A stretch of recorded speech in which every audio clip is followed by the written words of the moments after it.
नमस्कार, बहुत स्वागत आप सभी का। आप देख रहे हैं आपका प्रोग्राम कहानी कुर्सी की। मैं हूं सौरभ शर्मा और हमारे साथ आपके 3 मेहमान हर्षवर्धन त्रिपाठी जी, विजय त्रिवेदी जी, समीर चौगांवकर साहब स्टूडियो में। बहुत स्वागत आप सभी लोगों का। और आज प्रोग्राम में एक बहुत दिलचस्प खबर से शुरुआत करने जा रहे हैं। पहली खबर आज की होगी बीजेपी वर्सेस बीजेपी वाले चुनाव की। जी हां, ये बीजेपी बनाम बीजेपी ही चुनाव था जो देखने को मिला सांसदों और पूर्व सांसदों के एक संगठन कॉन्स्टिट्यूशन क्लब के चुनाव में। कॉन्स्टिट्यूशन क्लब आप दिल्ली में जानते हैं कि एक ऐसी जगह है जहां जिसका इस्तेमाल नेता, ब्यूरोक्रेट्स, पत्रकार सभी लोग करते हैं। बीजेपी सांसद राजीव प्रताप रूडी 25 साल से लगातार इसके सचिव एडमिनिस्ट्रेशन प्रबंधन उसके पद पर काबिज और उनका दबदबा कायम रहा। कल का चुनाव भी वो जीत गए। लेकिन ये चुनाव इंटरेस्टिंग इसलिए था क्योंकि राजीव प्रताप रूडी ने अपनी ही पार्टी के पूर्व सांसद और पूर्व केंद्रीय मंत्री संजीव बालियान को हराकर सचिव पद पर अपना कब्जा बरकरार रखा। अब इसमें चुनाव इस वोटिंग में हिस्सा किस किस ने लिया, कौन कौन से नेता यहां वोट डालने आए थे, आप सुनेंगे तो हैरान रह जाएंगे। खास बात यह कि यह चुनाव भले ही बीजेपी वर्सेस बीजेपी था, लेकिन इस चुनाव में कांग्रेस पार्टी, समाजवादी पार्टी, तृणमूल कांग्रेस, डीएमके, इन तमाम पार्टियों के सांसद और पूर्व सांसदों ने रूडी का साथ दिया। मतलब इंडिया ब्लॉक के सारे नेता और पार्टियां इस चुनाव में राजीव प्रताप रूडी के पीछे खड़े हुए दिखाई दी। तो वहीं संजीव बालियान के साथ बीजेपी के कई बड़े दिग्गज थे। निशिकांत दुबे बड़े एक्टिव एमपी हैं, वो खुलकर उनके साथ थे, उनके लिए कन्वेंसिंग कर रहे थे, उनके लिए समर्थन जुटा रहे थे और उनका जो पूरा समर्थन उनका जो पूरा ग्रुप है या गुट है, उसका समर्थन संजीव बालियान के साथ था।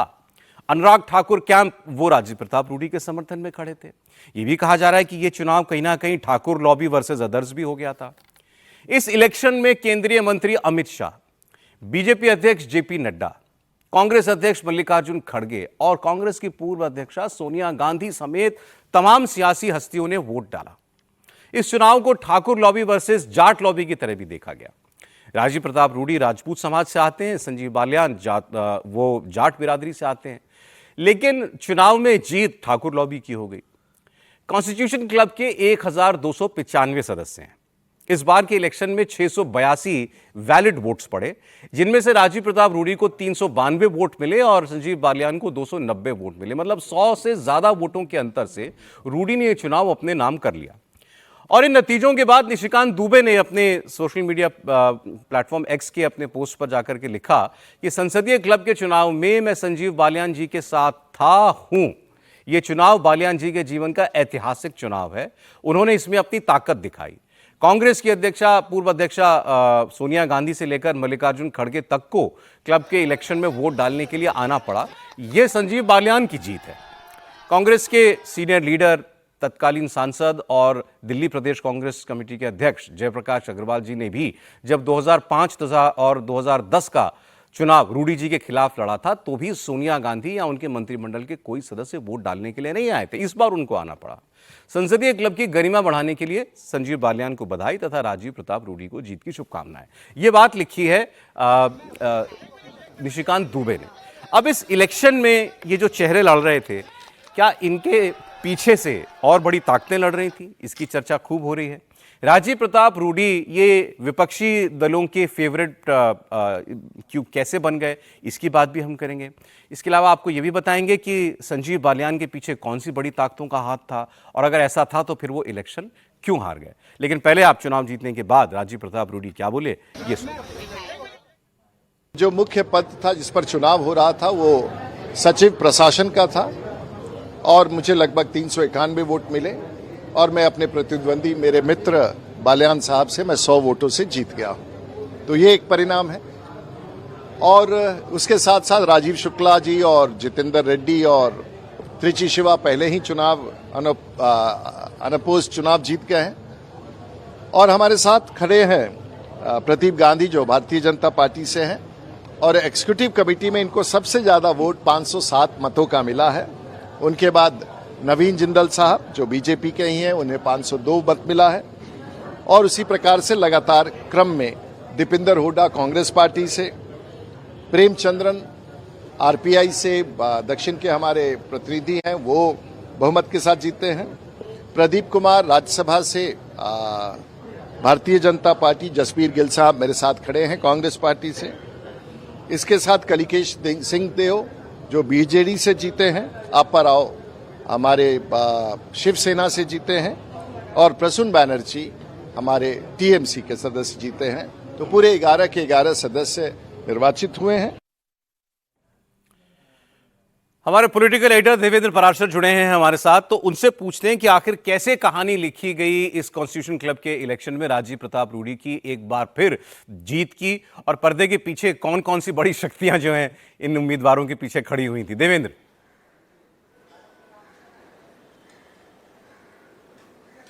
और सौरभ, राजीव प्रताप रूडी की जीत की अगर बात करें तो इसमें अपोजिशन के सांसद और जो पूर्व सांसद हैं इनका रोल बहुत ज़्यादा अहम रहा, क्योंकि बीजेपी के सांसदों की अगर बात करें तो उसमें एक डिवीज़न था। हालांकि डिवीज़न भी एकदम क्लियर कट नहीं बताया जा सकता है कि किसके पक्ष में ज़्यादा संख्या थी, बट वो डिवीज़न था। इसमें कोई दो राय नहीं कि बीजेपी के सांसद एकदम बटे हुए थे, कि क्योंकि समझा भी जा सकता है कि एक ही पार्टी के अगर दोनों सांसद हैं, बहुत सारे नेता ऐसे हैं जिनके दोनों के साथ बहुत अच्छे ताल्लुकात रहे, तो उस कंडीशन में उनके लिए वो ये कहते सुने गए और बार बार इस बात को कह रहे थे कि समझ में नहीं आ रहा है कि हम लोग किसे वोट देंगे, जबकि कई सांसद ऐसे थे जो कि क्लियर कट डिवीजन में थे। जैसे निशिकांत दुबे का आपने जिक्र किया। दूसरे खेमे की अगर बात करें तो अनुराग ठाकुर, वो एकदम क्लियर कट राजीव प्रताप रूडी के साथ थे। तो इस स्थिति में बीजेपी के वोटों में बंटवारा हुआ, लेकिन जो अपोजिशन के सांसद थे उनमें अधिकांश ने राजीव प्रताप रूडी के पक्ष में वोट किया है। और दूसरी चीज़ को जो पूर्व सांसद हैं, क्योंकि राजीव प्रताप रूडी लंबे समय से पार्लियामेंट में हैं, तो ऐसे में वो उन पूर्व सांसदों के साथ उनका इंटरेक्शन ज़्यादा था। बहुत सारे सांसद तो ऐसे थे पूर्व सांसद सौरभ, जब वो पार्लियामेंट के कॉन्स्टिट्यूशन क्लब में वोट डालने आए तो संजीव बलियान अगर बाहर खड़े हैं तो संजीव बलियान उन्हें पहचान तक नहीं पा रहे हैं, जबकि राजीव प्रताप रूडी उन्हें बाय नेम जानते हैं, सालों से जानते हैं, तो वो लेके जाके उनको वोट करवाते थे। तो ये सारी चीज़ें निश्चित तौर पर उनके जीत के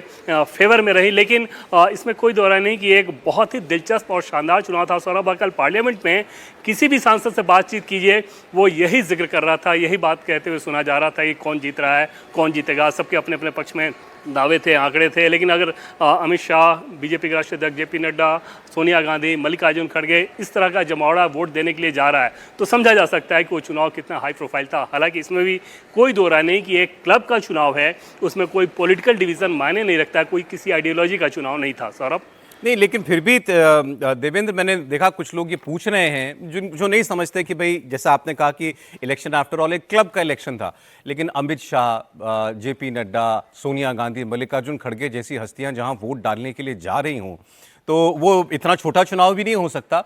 तो ये क्यों हुआ कि इस बार इनके सामने कैंडिडेट बीजेपी के ही आए और बीजेपी ने ये होने दिया?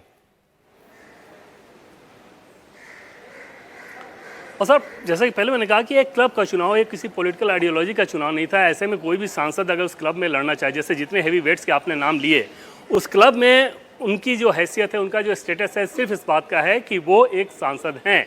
या तो आप सांसद हैं या पूर्व सांसद हैं, तब वहाँ पे वोट देने के अधिकारी होते हैं। तो ऐसे में किसी सांसद को कैसे रोका जा सकता था अगर उसी पार्टी के हो तो? जैसे राजीव प्रताप रूडी के साथ पहले भी, जैसे राजीव शुक्ला उनके पैनल में थे, जो कि कांग्रेस के सांसद हैं, उनके अपने एग्जीक्यूटिव मेंबर के लिस्ट में अगर आप देखें तो उसमें बहुत सारे अपोजिशन के भी जीतेंगे, बहुत सारे बीजेपी के भी जीतेंगे। तो दलीय आधार पर यह विभाजन संभव नहीं था, और शायद ये बीजेपी लीडरशिप की आप कहें कि लोकतांत्रिक मूल्यों के हिसाब से खूबसूरती थी। अन्यथा इन दोनों में से किसी को भी अगर एक मैसेज भी चला जाता कि आपको चुनाव नहीं लड़ना है, तो क्या आपको लगता है कि वो चुनाव लड़ते? तो वो फ्री हैंड दिया गया कि क्योंकि क्लब का चुनाव है, दलीय आधार पर इस चुनाव कोई मतलब नहीं हो सकता, तो उस हिसाब से जिसको चुनाव लड़ने की इच्छा है वो लड़े।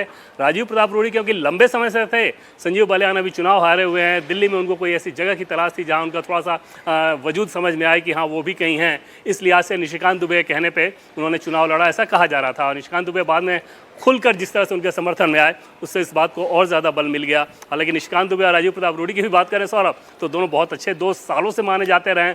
तो क्लब का चुनाव ऐसा ही होता है। तस्वीर खूबसूरत इस लिहाज से थी कि सांसद और पूर्व सांसद अगर वोट कर रहे हों तो अपने आप में चुनाव बहुत हैवी वेट और दिलचस्प हो जाता है, खासतौर पर तब जब बड़ी बड़ी पर्सनालिटी भी वोट डालने गई हो। देवेंद्र, बहुत शुक्रिया आपका। देवेंद्र ने आपको जैसे बताया कि ये बीजेपी की तरफ से अगर इशारा होता तो हो सकता है दोनों में से कोई एक उम्मीदवार बैठ जाता है, इलेक्शन ये निर्विरोध जीत जाता दूसरा व्यक्ति, लेकिन ऐसा नहीं हुआ, चुनाव होने दिया गया। अब ये बताइए कि इतना तो क्लियर दिख रहा है समीर जी कि जैसे देवेंद्र भी बता रहे थे कि ऑपोजिशन का जो पूरा वेट है वो राजीव प्रताप रूडी के पीछे था, और बीजेपी के जो सांसद या पूर्व सांसद थे वो दोनों कैंडिडेट के बीच बटे हुए थे। ये बात ठीक है? बिल्कुल। और देखिए, वैसे भी अगर संविधान क्लब और कॉन्स्टिट्यूशन क्लब के चुनाव की बात करें तो इस पर लंबे समय से राजीव प्रताप रूडी का एक दबदबा रहा है। वो 20 साल से ज़्यादा समय से वहाँ पे सचिव की भूमिका निभा रहे हैं और वो जानते थे कि इसका अगर ये चुनाव होता है तो यहाँ पर विपक्ष के सांसदों की भी बड़ी भूमिका रहती है।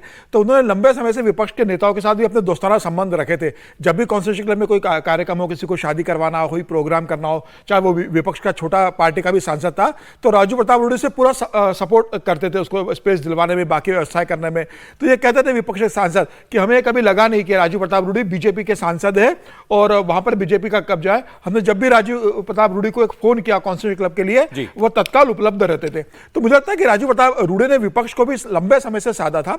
लेकिन इस बार जिस तरीके से संजीव बलियान तैयारी से उतरे थे, जिसके पीछे निशिकांत दुबे भी अपनी पूरी ताकत लगा रहे थे, और जिस तरीके से निशिकांत दुबे ने प्रचार किया, मुझे लगता है उसके बाद ये तय हो गया था कि अब विपक्ष पूरी तरीके से राजीव प्रताप रूडी के पास चला जाएगा। क्योंकि जो बयान लगातार निशिकांत दुबे के बड़बोलेपन के आ रहे थे कि बहुत हो गया, लंबे समय से आपने कब्जा किया, अब नया नेतृत्व आने वाला है, अब नए लोग आएंगे, यहां पर जिस तरीके से पायलट लोग अड्डा बना के बैठते हैं, ब्यूरोक्रेट लोग यहां पर जिस तरीके से पार्टियां मनाते हैं, दारुओं का दौर चलता है, ये शब्द थे उनके कि जिस तरीके से देर रात तक दारुओं का दौर चढ़ता है बाहर के लोगों का, अब उनका यहां से एक वर्चस्व खत्म होने वाला है। तो मुझे लग रहा है उसके बाद निशिकांत दुबे ने जब इस तरीके से मोर्चा संभाला तो विपक्ष की तरफ से मुझे लगता है कि तभी तय हो गया था कि विपक्ष उनका साथ नहीं देगा। और मुझे लगता है कांग्रेस की बड़ी भूमिका रही है, राजीव शुक्ला ने बड़ी भूमिका निभाई, राहुल गांधी का अप्रत्यक्ष समर्थन राजीव प्रताप रूडी को रहा है, सोनिया गांधी वोट करने जाती है, उसके पीछे मल्लिकार्जुन खड़गे जाते हैं। तो निश्चित रूप से मुझे लग रहा है अब जिस सिलेक्शन में आप भी कह रहे हैं राहुल गांधी का समर्थन था, इनके पीछे सोनिया गांधी का समर्थन था, फिर हम कहें कि नहीं बस क्लब का चुनाव था? नहीं, समर्थन तो था, इसमें कोई दो राय नहीं। और निश्चित रूप से कहा यह भी जा रहा है कि राजीव प्रताप रूडी ने आभार जताया राहुल गांधी का इस जीत के बाद। अच्छा, हाँ, ये कहा जा रहा है कि राहुल मंत्रिमंडल विस्तार हो रहा है क्या थोड़े दिनों में?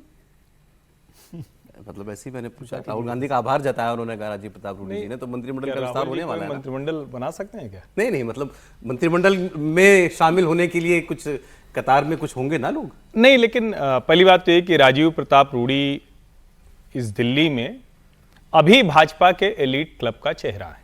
अच्छा, इसको पहले ऐसे समझेंगे तो थोड़ा इस क्लब को और अच्छे से समझ जाएंगे। राजीव शुक्ला कांग्रेस वाले एलीट क्लब का चेहरा है। ये लोग कहीं भी रहते हैं, इनको कोई खतरा होता नहीं। राजीव प्रताप रूडी पहली सरकार में स्किल डेवलपमेंट मिनिस्ट्री थे। नरेंद्र मोदी ने बहुत बड़ा लक्ष्य उनको दिया था। किन कारणों से, क्या वजह नहीं, वो मैं नहीं जानता हूं, लेकिन कुछ कारणों से वो मतलब ऑफिस बनना ही शुरू हुआ था और कुछ ही समय बाद उनको हटा दिया गया। राजीव प्रताप रूडी लगातार जीतते हैं और वहां से जीतते हैं जहां बहुत मुश्किल है। वो ऐसा नहीं कि रोहिणी आचार्य को इस बार हराया, लालू जी की बेटी को। लालू जी के गढ़ में राजीव प्रताप रूडी का वो जो शानदार प्रभुत्व है वो कमाल का है। और आज भी अगर आप उनको सर्च करेंगे तो निकलेगा स्पोक्स पर्सन बीजेपी, क्योंकि बड़े तेज तर्रार बीजेपी प्रवक्ताओं में रहे। और कमाल की बात यह कि आज उनकी इस तरफ पूछ नहीं है। ये कहा जाता है कि नरेंद्र मोदी और अमित शाह की पसंद नहीं है, जो अंग्रेजी में शब्द आता है गुड बुक, उसमें नहीं है। अब ये जो चुनाव हुआ इसको जरा देखिए। आपने एक लाइन बोल दी कि मतलब पता नहीं, आप मासूम भी तो आप बहुत हैं, आपने बोला कि जो है वो कोई कह देता तो बैठ जाते तो खड़े ही क्यों होते? हाँ। बैठे नहीं, इसीलिए संजीव बालियान खड़े हुए। इसको ठीक से समझिए, इसमें कोई बट नहीं है। राजीव प्रताप रूडी से इस बार इसको कोशिश थी कि किसी और को, भाजपा का ही कोई सांसद, लेकिन किसी और को दिया जाए। वो कोशिश सिरे नहीं चढ़ पाई। और निशिकांत दुबे जब बोल रहे थे तो ये भी कोई मुझे नहीं पता है, लेकिन सब कह रहे थे कि सीधे सीधे अमित शाह का केंद्रीय गृह मंत्री का वरदहस्त है।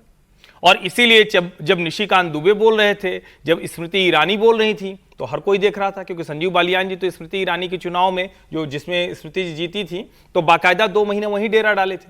उनके सबसे नजदीकी हैं, सारे संदर्भ में आते हैं। इसका मतलब यह हुआ कि जो दिल्ली का क्लब है, 10 सालों की सरकार के बावजूद वो जो क्लब था जिसको एक समय में कहा जाता था कि भाई जो D4 है, जिसमें जेटली जी, सुषमा जी, दूसरे लोगों को कहा जाता था, जो पावर क्लब है, उसमें ये एंट्री हो पाई है क्या? तो उसका जवाब है कि शायद अभी भी नहीं हो पाई। ठीक है। दूसरा, ये जब आप एक बार कोई कह दिया आपने, तो या तो पूरी ताकत लगाते, पूरी ताकत भी नहीं लगाई। भारतीय जनता पार्टी का एक बड़ा वर्ग, राजीव प्रताप रूडी लंबे समय से सांसद हैं, संगठन के पृष्ठभूमि से आए हैं, तो उनके परिचित हैं। जब आपने कह दिया कि अच्छा इस अंदाज में होगी, और निशिकांत दुबे तो पता नहीं बोलते हो कुछ सोचते हैं कि नहीं सोचते हैं, उनका सांसद, पूर्व सांसद का क्लब होना चाहिए, IAS IFS पायलटों का नहीं होना चाहिए। अब ये बोलने की क्या जरूरत थी? राजीव प्रताप रूडी प्रशिक्षित पायलट हैं, अक्सर वो आते हैं कि यहां से पटना लेके जाते हैं क्योंकि कमर्शियल लाइसेंस रखने के लिए 100 घंटे की उड़ान जरूरी होती। सवाल बस यही है कि क्या भारतीय जनता पार्टी के भीतर कोई इन सब मामलों में रणनीति बनाकर संगठन के तौर पर बात करने की स्थिति में है? एडहॉक अध्यक्ष वाली पार्टी, इसको थोड़ा ठीक से समझिए तो और अच्छे समझ में आएगा। क्या कोई बैठाकर बात करने की स्थिति में नहीं था? और उसका फायदा जाहिर है, और ऐसा नहीं है इंटरनल डेमोक्रेसी वाला मामला नहीं था बिल्कुल नहीं। इंटरनल डेमोक्रेसी इसमें क्या होती है? जब क्लब का चुनाव हो तो इंटरनल डेमोक्रेसी अभी आप कह रहे थे ना कि भाई कहा गया कि बिल्कुल मैं कह रहा हूं, अगर बैठने की स्थिति होती, अगर बैठने की स्थिति होती तो क्यों रूडी जी लड़ते हो, बालियान जी दोनों लड़ते? अरे इसमें कोई, जैसे अभी हम पहले भी कह रहे थे, कोई राजपूत वर्सेस अदर्स वाला मामला भी था क्या? राजीव प्रताप रूडी राजपूत हैं, अच्छा, और फिर कहीं योगी जी की भी एंट्री होती है क्या इस चुनाव में? कोई भी इलेक्शन होता है तो उसकी बहुत सारी लेयर्स हो सकती हैं। जैसे मैं हमेशा ही कहता हूँ कि पॉलिटिक्स को आप ब्लैक एंड वाइट गेम मत देखिए, 50 शेड्स ऑफ ग्रे से ज़्यादा ही होते हैं यहाँ पर पॉलिटिक्स में, ठीक है। लेकिन ये सवाल कॉन्स्टिट्यूशन क्लब के यदि आप चुनाव की तरह से देख रहे हैं तो इसका मतलब या तो आप बहुत मासूम हैं या लोगों को मासूम समझते हैं। ये चुनाव कॉन्स्टिट्यूशन क्लब का भी नहीं है, कांग्रेस का भी नहीं है, ये चुनाव है भारतीय जनता पार्टी का कि क्या वहाँ लीडरशिप में कोई कमजोरी आई है? क्या ये सवाल है कि क्या ये इनडिसिप्लिन है? क्या भारतीय जनता पार्टी की लीडरशिप की इतनी पावर नहीं रही कि वो राजीव प्रताप रूडी या संजीव बालियान, जो भी, मुझे नहीं पता कौन किसके साथ खड़ा था, एक कैंडिडेट खड़ा करते? क्यों चुनाव अब आप मासूम बन रहे हैं? क्यों? निशिकांत दुबे जहां खड़े हो गए तो नहीं मालूम कि कौन खड़ा है? नहीं तो मतलब एक आदमी को खड़ा होना है ना। नहीं, राजीव प्रताप रूडी भी सांसद है ना बीजेपी के, हाँ ठीक है। चलिए मान लेते हैं कि आप कह रहे हैं निशिकांत दुबे संजीव बालियान, तो क्या निशिकांत दुबे सबसे पावरफुल लीडर है बीजेपी के? आप ये कह रहे हैं। मैं कह रहा हूं कि बीजेपी लीडरशिप ये क्यों नहीं कर पाई? इसको छोड़ दीजिए, ये बातें बहाने हैं कि कॉन्स्टिट्यूशन क्लब का चुनाव था, पार्टी नहीं थी, पूरी पार्टी पूरा संगठन खड़े हैं, पूरी नेतागिरी वहां पर दिखाई दे रही है। तो इसका मतलब है कि पार्टी लीडरशिप को सोचना चाहिए कि क्या उनका कमांड कुछ कमजोर हुआ है कि वो राजीव प्रताप रूडी को नहीं रोक पाए चुनाव लड़ने से। एक संदेश ये गया, ये संदेश है, न जीतने से रोक पाए है, न जीतने से रोक पाए, ना लड़ने से तो नहीं रोक पाए, न जीतने से रोक पाए। और फिर जो हर्ष जी ने कहा ना, वो बहुत इंपॉर्टेंट बात है कि यदि आप नहीं रोक पाए और आपने संजीव बालियान को उम्मीदवार बना दिया तो फिर पूरी ताकत के साथ आप खड़े होते। एमपी और फॉर्मर एमपी में भारतीय जनता पार्टी तो बहुमत में होगी भाई। वो जो 700 में से 400 आपके पास है, 350 आपके पास है, वो कहाँ आए हैं? 290 वोट आप बता रहे हैं। और फॉर्मर एमपी, और कितना सीरियसली लड़ा गया। 3 बड़े पद कांग्रेस को मिल गए। संतोष गंगवार साहब जो गवर्नर है, वो चुनाव के लिए वोट देने आ गए। बाबूलाल मरांडी जैसे लोग आ गए, रमेश शिव प्रताप शुक्ला गवर्नर है। हाँ, तो फिर इसका मतलब ऐसा तो नहीं है कि नॉन सीरियसली लड़ा। इसका मतलब ये बीजेपी की हार का चुनाव है, आप इसे माने ना माने। और बीजेपी के सांसद जीत गए लेकिन बीजेपी हार गई। बीजेपी हार गई और कांग्रेस ने ये जीत इसलिए गए क्योंकि कांग्रेस ने और विपक्ष ने तय किया कि ये किसी बीजेपी लीडरशिप का कैंडिडेट है, उसको हराना ही है। जीत आप क्यों नहीं कह रहे हैं? अच्छा, इस सब में सबसे परेशान थे जैसे कंगना रनौत जैसे सांसद, उन्होंने कहा कि हमको तो समझ नहीं आ रहा, हम बड़े नए हैं, दोनों ही हमारी पार्टी के, हम किसको वोट दें? तो पता नहीं उन्होंने किससे पूछा और फिर किसको वोट दिया। आगे बढ़ते हैं। बिहार वोटर लिस्ट रिवीजन के मामले में आज सुप्रीम कोर्ट में लगातार दूसरे दिन सुनवाई जारी है। कोर्ट में वकील अभिषेक मनु सिंह भी दलील रख रहे हैं पिटिशनर्स की तरफ से। वहीं जस्टिस सूर्यकांत ने कहा कि चुनाव आयोग ने पूरी प्रक्रिया को स्पष्ट तरीके से सामने रखा है। इससे पहले कल की सुनवाई में सुप्रीम कोर्ट ने यह माना कि आधार कार्ड नागरिकता का सबूत नहीं माना जा सकता। कोर्ट ने कहा कि चुनाव आयोग की बात ठीक है कि आधार कार्ड को नागरिकता के प्रमाण के रूप में स्वीकार नहीं किया जा सकता और इसे वेरीफाई करना जरूरी है। सुनवाई के दौरान आरोप लगाया गया था कि 1 करोड़ वोटर्स के नाम लिस्ट से काटे गए हैं। इस पर अदालत ने कहा कि 1 करोड़ का आंकड़ा आखिर कहां से आ गया? 7 करोड़ 90 लाख कुल वोटर थे, इनमें से 7 करोड़ 24 लाख के नाम ड्राफ्ट रोल में शामिल हैं। कपिल सिब्बल ने आरोप लगाया कि बड़ी संख्या में लोगों को मृत बताकर उनके नाम काटे गए हैं। कई ऐसे लोगों को मृत बता दिया गया जो जीवित हैं। इस पर इलेक्शन कमीशन की तरफ से यह कहा गया कि सिर्फ ड्राफ्ट रोल है ये, और इतनी बड़ी एक्सरसाइज में छोटी मोटी गलती हो सकती है जिसे दुरुस्त कर लिया जाएगा। लेकिन यह कहना कि जिन्हें मृत बताया गया है वो जीवित हैं और जानबूझकर कुछ गड़बड़ की गई है, ये बिल्कुल ठीक नहीं है। बाकी आज इस वक्त क्या हो रहा है, ये हमारे साथ अतुल भाटिया जुड़ गए हैं, हमारे सहयोगी, वो आपको बताएंगे। बताएं अतुल। बिल्कुल सौरभ, देखिए आज दूसरे दिन इस पूरे मामले पर सुनवाई हो रही है बिहार एसआईआर के ऊपर। आज अभिषेक मनु सिंघवी अपनी दलीलें रख रहे हैं। उन्होंने कहा कि जिस तरीके से जो बिहार चुनाव सर पर है उससे कुछ समय पहले जो है वो एसआईआर किया जा रहा है, उनसे उनको आपत्ति है, लेकिन एसआईआर से कोई आपत्ति नहीं है। ये अब से कुछ देर पहले अभिषेक मनु सिंघवी ने सुप्रीम कोर्ट के अंदर बोला है। और अभी क्योंकि सुप्रीम कोर्ट में लंच ब्रेक चल रहा है, इसके बाद फिर इस पूरे मामले पर सुनवाई होगी। 12 और 13 तारीख इसके लिए डिसाइड की गई थी। कल हमने देखा किस तरीके से कपिल सिब्बल जो है वो लगातार अपनी दलीलें दे रहे थे। आज अभिषेक मनु सिंघवी ने अपनी दलीलें दी हैं। माना ही जा रहा है कि लंच ब्रेक के बाद यानी कि 2 बजे के बाद अब चुनाव आयोग जो है वो इसके ऊपर अपना जवाब देगा। किस तरीके से वो अपना जवाब देता है, हलफनामा जो है पहले ही दाखिल कर चुका है चुनाव आयोग। लेकिन कल जिस तरीके से जो जस्टिस सूर्यकांत है उन्होंने ये बात कही कि आधार कार्ड जो है वो एक रेजिडेंस प्रूफ नहीं हो सकता, ये खुद जस्टिस सूर्यकांत ने माना। यह बहुत ही अहम टिप्पणी थी। और इसके अलावा जो जस्टिस जयमाला बागची है उन्होंने इस बात को कहा कि अगर एसआईआर के जरिए जो मृत लोग हैं उनको लिस्ट से बाहर किया जा रहा है तो इसमें किसी को क्या आपत्ति होना चाहिए। तो कहीं ना कहीं इन्हीं टिप्पणियों से हम खबर निकालते हैं, उसमें खबर यह निकलती है कि कहीं ना कहीं चुनाव आयोग ने जो अपनी दलीलें दी, जो हलफनामा दाखिल किया, उससे कहीं ना कहीं अब सुप्रीम कोर्ट जो है संतुष्ट लगता है। लेकिन जब आज चुनाव आयोग अपनी दलीलें रखेगा, राकेश द्विवेदी जो है वो चुनाव आयोग की तरफ से दलीलें रखेंगे, उसके बाद माना जा रहा है कि आज ये ऑर्डर जो है वो रिजर्व हो जाएगा और उसके बाद आने वाले 2 से 4 दिनों के अंदर सुप्रीम कोर्ट इस पूरे मामले के अंदर अपना फैसला सुनाएगा। तो आज माना जा रहा है कि सौरभ की पूरी दलीलें जो है वो हो जाएंगी। अभिषेक मनु सिंघवी अभी लंच ब्रेक से पहले तक दलीलें दे रहे थे, उसके बाद चुनाव आयोग की तरफ से दलीलें दे जाएंगे और उसके बाद हम ये मानते हैं कि ऑर्डर रिजर्व होगा और उसके बाद 2 से 3 दिन लग सकते हैं जब जो सुप्रीम कोर्ट है, जो जस्टिस सूर्यकांत की बेंच है, वो इसके ऊपर अपना फैसला सुनाएगी।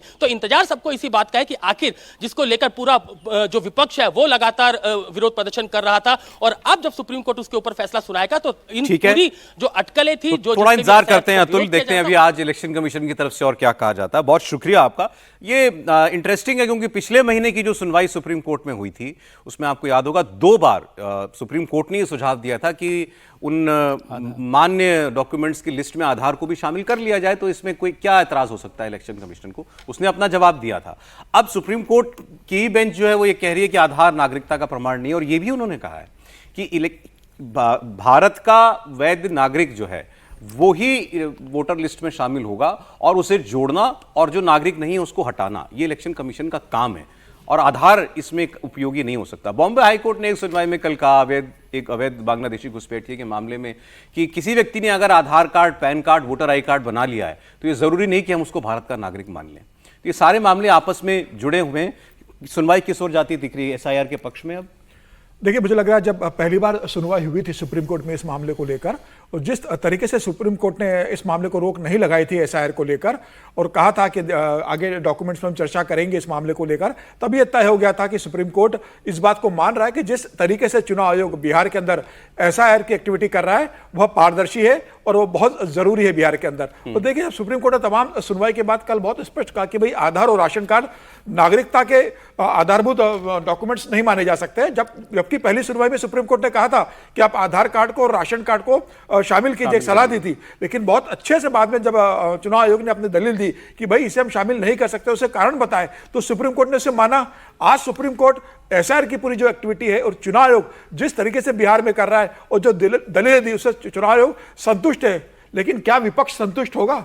चुनाव आयोग तो संतुष्ट हो गया है। क्या राहुल गांधी संतुष्ट होंगे कि चुनाव आयोग ने जिस बात से संतुष्टि जताई है एसआईआर की पूरी प्रक्रिया से, क्या सुप्रीम कोर्ट का इस पर जो निर्णय आएगा, क्या सुप्रीम कोर्ट का इस पर जो ऑब्जर्वेशन आएगा, उसके बाद तेजस्वी यादव, राहुल गांधी और पूरा विपक्ष मानेगा कि अब सुप्रीम कोर्ट संतुष्ट हो गया है तो हमें भी इस पर उंगली उठाने की जरूरत नहीं है, हम भी अब इस एसआईआर प्रक्रिया से संतुष्ट है। और मुझे लगता है कि जिस तरीके से सुप्रीम कोर्ट ने तमाम प्रश्न पूछे, ऐसा नहीं कि कोई प्रश्न सुप्रीम कोर्ट ने छोड़ा, और सारे प्रश्नों का जवाब चुनाव आयोग ने बहुत विस्तार से, बहुत तार्किक ढंग से और बहुत तथ्यों के साथ सुप्रीम कोर्ट के सामने रखा। और सुप्रीम कोर्ट ने यह माना है कि एसआईआर की प्रक्रिया जो बिहार में चल रही है यह बहुत बेहतर ढंग से हो रही है। और मुझे लग रहा है कि एक बड़ा ग्राउंड अब चुनाव आयोग को मिल गया है कि वो एसआईआर की प्रक्रिया को आज सुप्रीम कोर्ट में सुनवाई के बाद पूरे देश में से लेकर जाएगा। अब ये कल तो इस सुनवाई में ये भी हुआ कि ये कहा गया कि बताया गया पिटिशनर्स के वकीलों की तरफ से कि सुप्रीम मिलॉर्ड आपने कहा था कि अगर बहुत तादाद में लोगों के नाम काटे गए तो आप इंटरवीन करेंगे, तो यहाँ तो 65 लाख लोगों के नाम काट दिए गए। तो उन्होंने कहा कि हम अभी भी बैठे हुए हैं, प्रक्रिया अभी जारी है और ज़रूरत पड़ेगी तो हम ऐसा करेंगे। लेकिन फिर भी एक अभी तक ऑब्जर्वेशंस जो दिखाई दे रही हैं, जो कोर्ट के कमेंट्स दिखाई दे रहे हैं उसमें कोई उन्हें इस प्रक्रिया से बहुत कोई शिकायत हो या उन्हें कोई इसमें खामी नजर आ रही हो, ऐसी कोई गंभीर बात तो उन्होंने नहीं कही। इनफैक्ट आधार का समर्थन ही किया कि नहीं शामिल किया जा सकता। नहीं, देखिए कोई गंभीर बात अभी तक आई नहीं है। और मैं फिर से कह रहा हूं कि चुनाव कराते वक्त, उसके पहले या इस तरह के स्पेशल इंटेंसिव रिवीजन में किसी का नाम, किसी का पता, किसी की उम्र, किसी का लिंग, किसी का मतलब अलग जो भी है वो गड़बड़ हो जाए, ये कोई बहुत चौंकाने वाली बात नहीं। सवाल ये है कि क्या उसको दुरुस्त करने के लिए जो बॉडी है जिसके ऊपर ये सारी जिम्मेदारी इलेक्शन कमीशन, वो तैयार है क्या, ये सर्वोच्च न्यायालय देखेगा। सर्वोच्च न्यायालय ये कहेगा कि अगर कोई गड़बड़ी है जो इरादतन है, यानी इंटेंशनल अगर कोई किया जा रहा है, तो उस पर वो देगा। और मुझे लगता है अभी तक वो चुनाव आयोग के पक्ष में जा रहा है। इस वक्त बीजेपी की एक प्रेस कॉन्फ्रेंस चल रही है इसी मुद्दे पर और राहुल गांधी के नए आरोपों पर, सुनते हैं। इस परिवार और पार्टी का शुरू से ये रहा है कि चुनाव हारते हो तो वोटर पे ठीकरा फोड़ दो, या इलेक्शन कमीशन पे ठीकरा फोड़ दो, या इलेक्शन कमीशन के नियमों पर, कार्यप्रणाली पर प्रश्न चिन्ह खड़ा कर दो। इंदिरा गांधी जी ने तो यहां तक कह दिया कि मतदाता मूर्खों का टोला है, और इस 77 का चुनाव हारने के बाद कहा। 1999 में जब राजीव गांधी जी हारे तो उन्होंने बैलेट पेपर पर ठीकरा फोड़ दिया। वो उस समय कहते थे इलेक्ट्रॉनिक मशीन लाओ, आज उनके सुपुत्र राहुल गांधी जी कहते हैं कि भाई ईवीएम बंद करो, वापस बैलेट पेपर पे जाओ। 90 चुनाव हारने के बाद राहुल गांधी जी आरोप प्रत्यारोप पर लगातार जारी हैं। अब इनका मॉडस ऑपरेंडी क्या है राहुल जी का? चुनाव हारो, झूठे आरोप लगाओ, कभी इलेक्शन कमीशन में कंप्लेंट दर्ज मत कराओ, कभी सबूत मत दो, और लोकतंत्र को फर्जीवाड़ा करके एक तरह से जनता को भ्रमित करने का काम करो, लोकतंत्र को नीचा दिखाने का काम करो। वोट बैंक को, एक स्पेशल वोट बैंक को बचाने के लिए आप रिफॉर्म्स को रोकने का काम करते हो। और ममता बनर्जी जी से मैं सवाल पूछना चाहता हूं, भाई आप 2005 में लोकसभा में, मुझे आज भी याद है, स्पीकर की चेयर के पास जाके फेंक दिए थे उन्होंने कागज जोर से, और कहा था बांग्लादेशी घुसपैठियों को वोट बैंक बन रहा है और ये लिस्ट में उनके नाम है, आप लोग रोकने का काम नहीं करते हैं। तो ममता बनर्जी जी आज अगर सफाई होने का काम होता है तो फर्जी घुसपैठिए जो वोट बैंक है उसकी सफाई अभियान पे आप रोक क्यों लगवाना चाहते हो? क्या तब आप दिखावा करते थे और आज घुसपैठिए वोट बैंक को बचाने के लिए ममता बनर्जी जी घड़ियाली आंसू बहा रही हैं? क्या राहुल गांधी जी वोट चोरी के आरोप में अपनी इस्तीफा देंगे? डायमंड हार्बर पे आ जाते हैं साहब, छोटा मोटा वोट नहीं, 2,59,779 वोट, और ये सारे आंकड़े देखिए सामने। अब डुप्लीकेट वोट कौन है? जाकिर हुसैन मोला, साबिद अली मोला, मौला ही मौला है, कोई जाकिर है, कोई साबिद अली है, कोई शबाना खातून है, और शाबिदा खातून तो एक नहीं, अभिषेक जी की कृपा से कहां कहां पहुंच गए सारे। इलेक्शन कमीशन पर वोट चोरी के इस कथित आरोप को लगाकर जो माहौल राहुल गांधी बना रहे हैं, अब उसके जवाब में भारतीय जनता पार्टी ने भी कमर कसी हुई है। और आपको बता दें कि इस वक्त थोड़ी देर पहले अनुराग ठाकुर एक प्रेस कॉन्फ्रेंस कर रहे थे, बीजेपी के नेता, पूर्व केंद्रीय मंत्री, और उन्होंने आरोप लगाया कि चाहे राहुल गांधी की कॉन्स्टिट्यूंसी हो, प्रियंका गांधी वायनाड से अभी चुनाव जीती हैं, या डायमंड हार्बर की कॉन्स्टिट्यूंसी हो, या अखिलेश यादव, डिंपल यादव जहां से जीतते हैं, सब जगहों पर कोई ना कोई कमी, चाहे डुप्लीकेट वोटर की, फेक पतों की, मिक्स हाउसहोल्ड की, ये वहां भी देखी जा रही हैं। तो क्या राहुल गांधी अपना चुनाव भी वोटर फ्रॉड के माध्यम से जीते?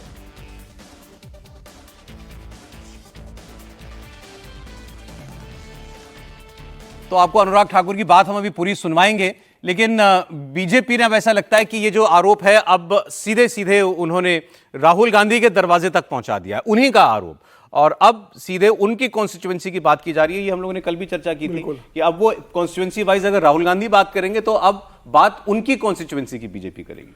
देखिए, वो कहावत है ना कि शिष्यों के घरों में रहने वाले दूसरों के पत्थर नहीं फेंका करते हैं, वो राहुल गांधी की स्थिति वही बन गई है।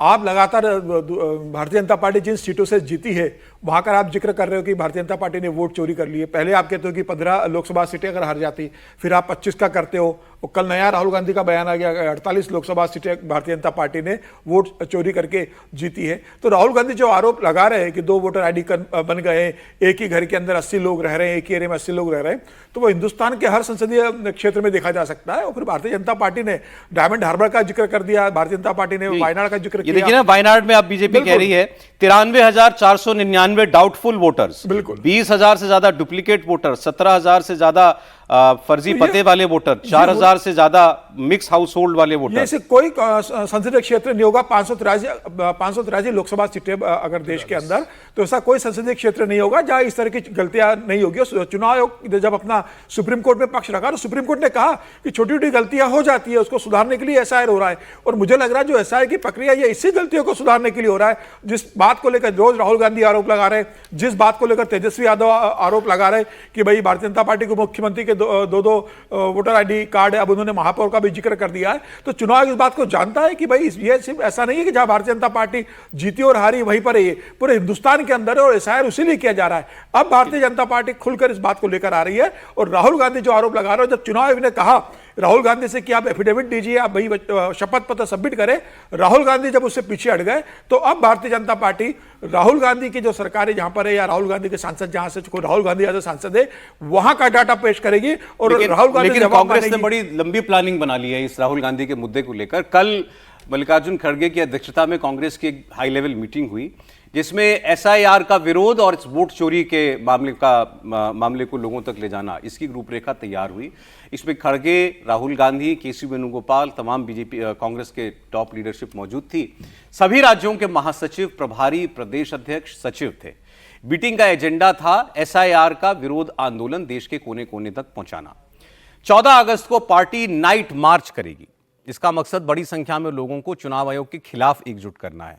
कांग्रेस इलेक्शन कमीशन और बीजेपी की घेराबंदी के लिए 21 अगस्त से 7 सितंबर तक देश भर में वोट चोर गद्दी छोड़ यह रैली निकालेगी। 15 सितंबर से 1 महीने तक एक सिग्नेचर कैंपेन चलाया जाएगा जिसमें 5 करोड़ लोगों के हस्ताक्षर लेने की बात है। एक ऑनलाइन कैंपेन जो है वो लॉन्च ऑलरेडी किया जा चुका है। राहुल गांधी के सोशल मीडिया पेज पर जाकर के लोग उस पर जुड़ भी रहे हैं, ऐसा वो दावा भी कर रहे हैं। तो उनका मकसद है अब इस वोट चोरी के मुद्दे को देश के कोने कोने तक ले जाना। 17 तारीख के लिए हम शुरू करेंगे यात्रा, वोट अधिकार यात्रा बिहार से ससाराम से। कितना सही है सर, जिस तरह का आरोप राहुल जी ने लगाया है, कितना सही मानते हैं आप? पूरा सही है, सच्चाई है कंप्लीट, आप देखिए। तो सर कैंपेन का नाम है वोट चोर गद्दी छोड़। विजय जी, कांग्रेस अपना पॉलिटिकल कैंपेन के तौर पर चला ही रही है, इसमें क्या आपत्ति हो सकती है? वो प्रदर्शन कर रहे हैं जो भी है। भारतीय जनता पार्टी भी अब आ गई है तो वो भी अच्छी बात है, कर सकती है। पहले भी किसी ने शायद नहीं मना किया होगा भारतीय जनता पार्टी को राहुल गांधी की सीट को देखने के लिए, या जो भी लोग हैं, डायमंड हार्बर हो, उस पर कोई बात नहीं है। अब वो कितने जगह पर एफिडेविट्स देखकर सारी चीज़ों को साफ करती है इलेक्शन कमीशन के सामने। बीजेपी क्योंकि एफिडेविट तो देना पड़ेगा ना। मुद्दा वो नहीं है, मुद्दा है कि क्या। और देखिए ये भी है बहुत ही स्वीपिंग रिमार्क है कि इलेक्शन कमीशन कह रहा है कि नहीं हमने इसीलिए ठीक किया। अरे आपने तो एसआईआर करने के बाद जो लिस्ट आई है उसमें गड़बड़ी है ना। ये तो आपने ठीक करके एसआईआर की है ना। Special intensive revision, draft roll हो या नहीं हो, लेकिन वो तो उसके बाद गड़बड़ियां हैं। ये इसको थोड़ा गंभीरता से लीजिए। ये केवल ऐसा नहीं है कि कहना कि नहीं ये तो ड्राफ्ट है इसलिए आप इसको ठीक कर देंगे, इसीलिए तो आपको समय दिया। हमें समय दिया वो तो ठीक है, आपने तो ये सारा जांच परख के किया ना, लिस्ट जो बनाई है। ये ड्राफ्ट रोल इलेक्शन कमीशन की स्पेशल इंटेंसिव रिवीजन की रिपोर्ट है और उसमें गड़बड़ी है। और ये कहना कि एक भी गलती क्यों, एक भी वोटर क्यों छूटेगा, लोकतंत्र में एक भी वोटर क्यों छूटे, सवाल ये है। तो उस पर बड़ा काम है। कांग्रेस अपना जो पॉलिटिकल कैंपेन चला रही है उसका कितना असर होगा नहीं होगा। एक चीज़ और, सुप्रीम कोर्ट ने जो आधार कार्ड की बात कही थी, उसने नहीं कहा था कि ये सिटीजनशिप का वो है कार्ड है, आइडेंटिफिकेशन है। सुप्रीम कोर्ट ने ये नहीं कहा था। सुप्रीम कोर्ट ने कहा था कि भाई इसको भी शामिल कर लो जब इतनी चीज़ें, ठीक है। तो वो अलग है। मैं तो कह रहा हूँ कि इस पर सुप्रीम कोर्ट को इस पर केवल ये बिहार के एसआईआर पर फैसला नहीं देना चाहिए। सुप्रीम कोर्ट में जब ये मामला चल रहा है तो पूरे इलेक्शन सिस्टम में कैसे सुधार हो, पूरे देश भर में एसआईआर कैसे हो, पूरे देश भर में सिटीजनशिप को लेकर क्या राय बने, क्या करना, एक बड़ा फैसले का इंतजार देश को होना चाहिए कि सुप्रीम कोर्ट इस बहाने से, क्योंकि ये टेस्ट केस के तौर पर है, ये केवल इलेक्शन, बिहार इलेक्शन और एसआईआर पर यदि सुप्रीम कोर्ट देगा तो मैं उसको अधूरा एक फैसला आप मानूंगा। टेस्ट केस मान रहे हैं, राहुल गांधी मानेंगे इस बात को? अगर ये इलेक्शन कमीशन एसआईआर की कार्रवाई को ठीक बता देता है, एक दो दिन सुनवाई और चलेगी अभी, तो फिर उसके बाद इसका क्या अंजाम होगा? पॉलिटिकली क्या उसका फर्क पड़ेगा? नहीं, पॉलिटिकल वो अपनी लड़ाई लड़े, लेकिन वो तो सुप्रीम कोर्ट ने कह दिया, उसको तो मानना ही पड़ेगा ना। अब मैं तो कह रहा हूँ सुप्रीम कोर्ट इस पर सही मानेगा तो भी सबको मानना चाहिए, और वो नहीं मानते तो नहीं मानते, उनकी बात अलग है। लेकिन मैं कह रहा हूँ इस पर सुप्रीम कोर्ट को एक बड़ा फैसला देश भर के हिसाब से देना चाहिए कि इलेक्टोरल रूल्स में, इलेक्टोरल सिस्टम में क्या बदलाव किए जा सकते हैं, और वो लिस्ट भी तय कर दे कि भाई ये दस्तावेज होने चाहिए इलेक्शन कमीशन को। अभी तक का जो मुझे इलेक्शन कमीशन और सुप्रीम कोर्ट का जो बिहेवियर समझ में आया वो ये है कि वो उसको एक कॉन्स्टिट्यूशनल ऑर्गेनाइजेशन या इंस्टीट्यूशन देखकर उसके साथ कन्फ्रंटेशन के मूड में नहीं किया सुप्रीम कोर्ट। सुप्रीम कोर्ट और इलेक्शन कमीशन भी कह रहा है कि साहब मेरा काम है, मुझे आता है। तो और इसमें कोई आपत्ति नहीं है। हमारे यहाँ पर जो सिस्टम बना हुआ है कॉन्स्टिट्यूशनल, उसमें ऐसा काम होता है तो ठीक है, लेकिन ये एक अच्छा मौका है जिसमें सब कुछ सुधार हो जाए तो बेहतर है। लेकिन ये कहना कि नहीं अभी गलती आ गई है, एक दो गलती नहीं, एक भी गलती बताइए जरा आप इसमें, मतलब वो एक जो विजय जी कह रहे हैं कि भाई क्यों हो रही है गलती, एक महीने का टाइम आपने, और ये तो रिवीजन के बाद की गलतियां हैं। नहीं, पहली बात तो ये रिवीजन के बाद की गलतियां नहीं, तथ्यात्मक तौर पर थोड़ा सा इसको ठीक करते हैं। जब स्पेशल इंटेंसिव रिवीजन का कहते हैं तो उसका ये प्रोसेस है। पहला चरण हुआ सिर्फ सबमिट करने का, अभी तो दूसरा चरण भी नहीं शुरू हुआ। इस दूसरे चरण के दौर में ही ये सारी चीजें हुई। अरे आपने 65 लाख लिस्ट काट दी और आप कह रहे कि पहला चरण है। जिनके नाम काटे उन नामों की वजह भी बताई है सर्वोच्च न्यायालय ने, ऐसा नहीं कि नहीं बताई है। अगर किसी का नाम कटा है ऐसा, ये ठीक वही बात हुई कि ऐसा कुछ भी करोगे तो पहले हमसे पूछ के करो। तो किससे पूछ के करना है, पार्टियों से या मतदाता से? दोनों का फर्क होगा ना। और अगर पार्टियों से पूछ के करना है तो बीएलए कौन होते हैं? ये कोई चुनाव आयोग, कोई अलादीन का चिराग तो है नहीं कि घिसा हमने और 5 लाख 10 लाख लोग चुनाव आयोग से यहां निकले और जाकर सब रिपोर्ट करके आते हैं। मैं फिर कह रहा हूं, ये तो इलेक्शन कमीशन ने कहा है सर, क्या कहा है कि बीएलए हमारे जो बीएलओ जो हैं वो करेंगे और 1 लाख 1.5 लाख जो भी है वो सारे सिस्टम को, उन्होंने बीएलए की जिम्मेदारी नहीं है, वो असिस्ट कर रहे हैं। उन्होंने कहा कि इसीलिए हमने पार्टियों से कहा कि अधिक से अधिक बीएलए आप बनाइए, इसीलिए कहा। और पार्टियों ने ज्यादा से ज्यादा बीएलए बनाए, 50,000 45,000 ये भाजपा और राष्ट्रीय जनता दल के बीएलए हैं। सवाल यहां यह है कि उसको ठीक से करने देना चाहते हैं या सिर्फ हंगामा करना चाहते हैं। अगर ठीक से करने देना चाहते हैं तो आप प्रोसेस लेकर जाइए, और ये जो दौरान है जिसमें आधा महीना ये बीतने जा रहा है, इसमें आप जाकर शिकायत कीजिए। अगर गलत होगा तो उसको ठीक करेगा। उसके बावजूद अगर कहीं लगता है कि नहीं ये गड़बड़ हो गया, और ये सारी की सारी रोल पहले दिन से वेबसाइट पर ऑनलाइन है, हर जो वहां का ईआरओ है यानी जो एसडीएम बैठता है उसके यहां उपलब्ध है, और हर पार्टी का जो प्रतिनिधि है उसके पास भी उपलब्ध है। तो मुझे नहीं लगता कि इस पर ये कहना कि ये तो गड़बड़ हो गया, ये भी उसके बाद भी गड़बड़ हो गया। गड़बड़ को ही तो ठीक करना है और उसमें सबको साथ में रहना। जिस राज्य में एसआईआर हो रहा है और जहां से सारा हंगामा शुरू हुआ, वहां की कुछ खबरें। कांग्रेस पार्टी की बिहार में आज से स्क्रीनिंग कमेटी की बैठकें शुरू होंगी। अजय माकन के साथ कांग्रेस ने बिहार में इमरान प्रतापगढ़ी और प्रणीति शिंदे उनके सांसद, इनको स्क्रीनिंग कमेटी में उतारा है। मतलब मैसेज क्लियर है, मुस्लिम और दलित इस कॉम्बिनेशन पर कांग्रेस पार्टी इस चुनाव में काम करना चाहती है। कांग्रेस के प्रदेश अध्यक्ष राजेश राम भी दलित समाज से आते हैं। अब ये ऐसा माना जा रहा है कि कांग्रेस का फोकस रविदास समाज के वोट पर खास तौर पर है। राजेश कुमार भी इसी कम्युनिटी से आते हैं। रविदास समाज के वोट से कांग्रेस 5% तक का एक सरप्लस वोट लेने की कोशिश में है। आरजेडी के एम/बाय समीकरण से 30-31% वोट महागठबंधन को आसानी से मिलता ही है। ऐसे में ये जो अतिरिक्त वोट होगा यही निर्णायक वोट होगा। जैसे कि पासवान समाज का वोट एनडीए के पास जाता है, उसकी भी तादाद लगभग यही 5% के करीब है। तो कांग्रेस पार्टी की नजर इस वोट बैंक पर फिलहाल दिखाई दे रही है। इससे जुड़ी हुई खबर यह है कि 17 अगस्त से बिहार में यात्रा शुरू करने वाले हैं राहुल गांधी, वोट अधिकार यात्रा। तो ये उस उसमें उनकी कोशिश होगी कि बिहार के सारे जिलों को वो कवर करें। तो राहुल गांधी बिहार में जल्द उतरने वाले हैं चुनावी यात्राओं में। बिल्कुल, राहुल गांधी 17 अगस्त से एक बिहार के अंदर यात्रा शुरू कर रहे हैं। पदयात्रा भी रहेगी, उसमें गाड़ियों भी रहेगी। तेजस्वी यादव भी उसमें शामिल होने वाले हैं और लगभग 50 विधानसभा सीटों को राहुल गांधी इस बार कवर करेंगे। और ये सीटें वही है जो बेसिकली महागठबंधन का मजबूत आधार रहा है। सीमांचल का एरिया है, कोसी का एरिया है, वो जो एरिया है वहाँ पर राहुल गांधी पहले फेज में जाने वाले हैं। लेकिन आज जो अभी कांग्रेस की जो स्क्रीनिंग कमेटी गई है अजय माकन के नेतृत्व में, जिसमें प्रणिति शिंदे भी है, इन्होंने यहाँ पर भी काफ़ी बैठकें किए जाने के पहले कृष्णा अल्लावरू के साथ बैठकर कि बिहार में आके किस तरीके से वर्किंग करना है, क्या है रणनीति।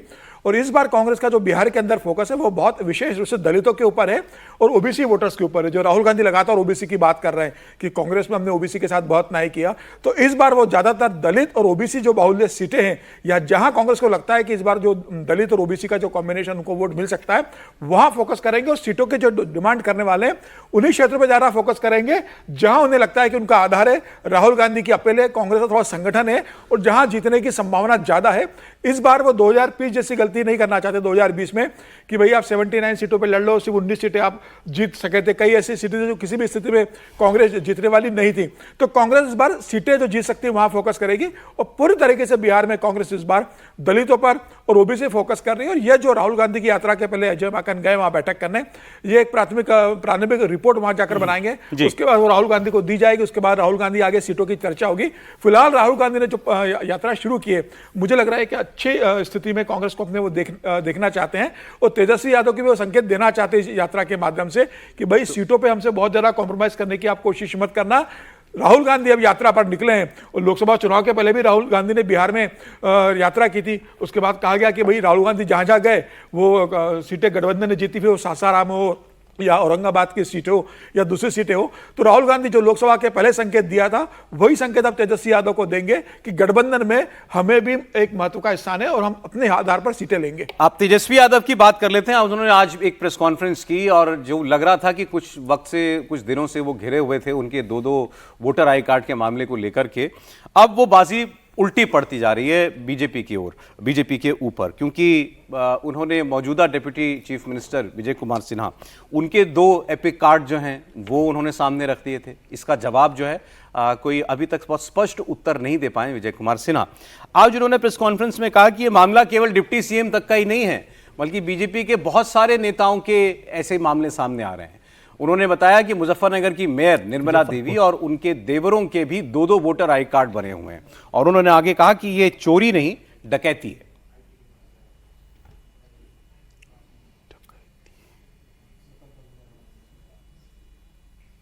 एक गंभीर मामला है, वोट की चोरी लोग कह रहे हैं।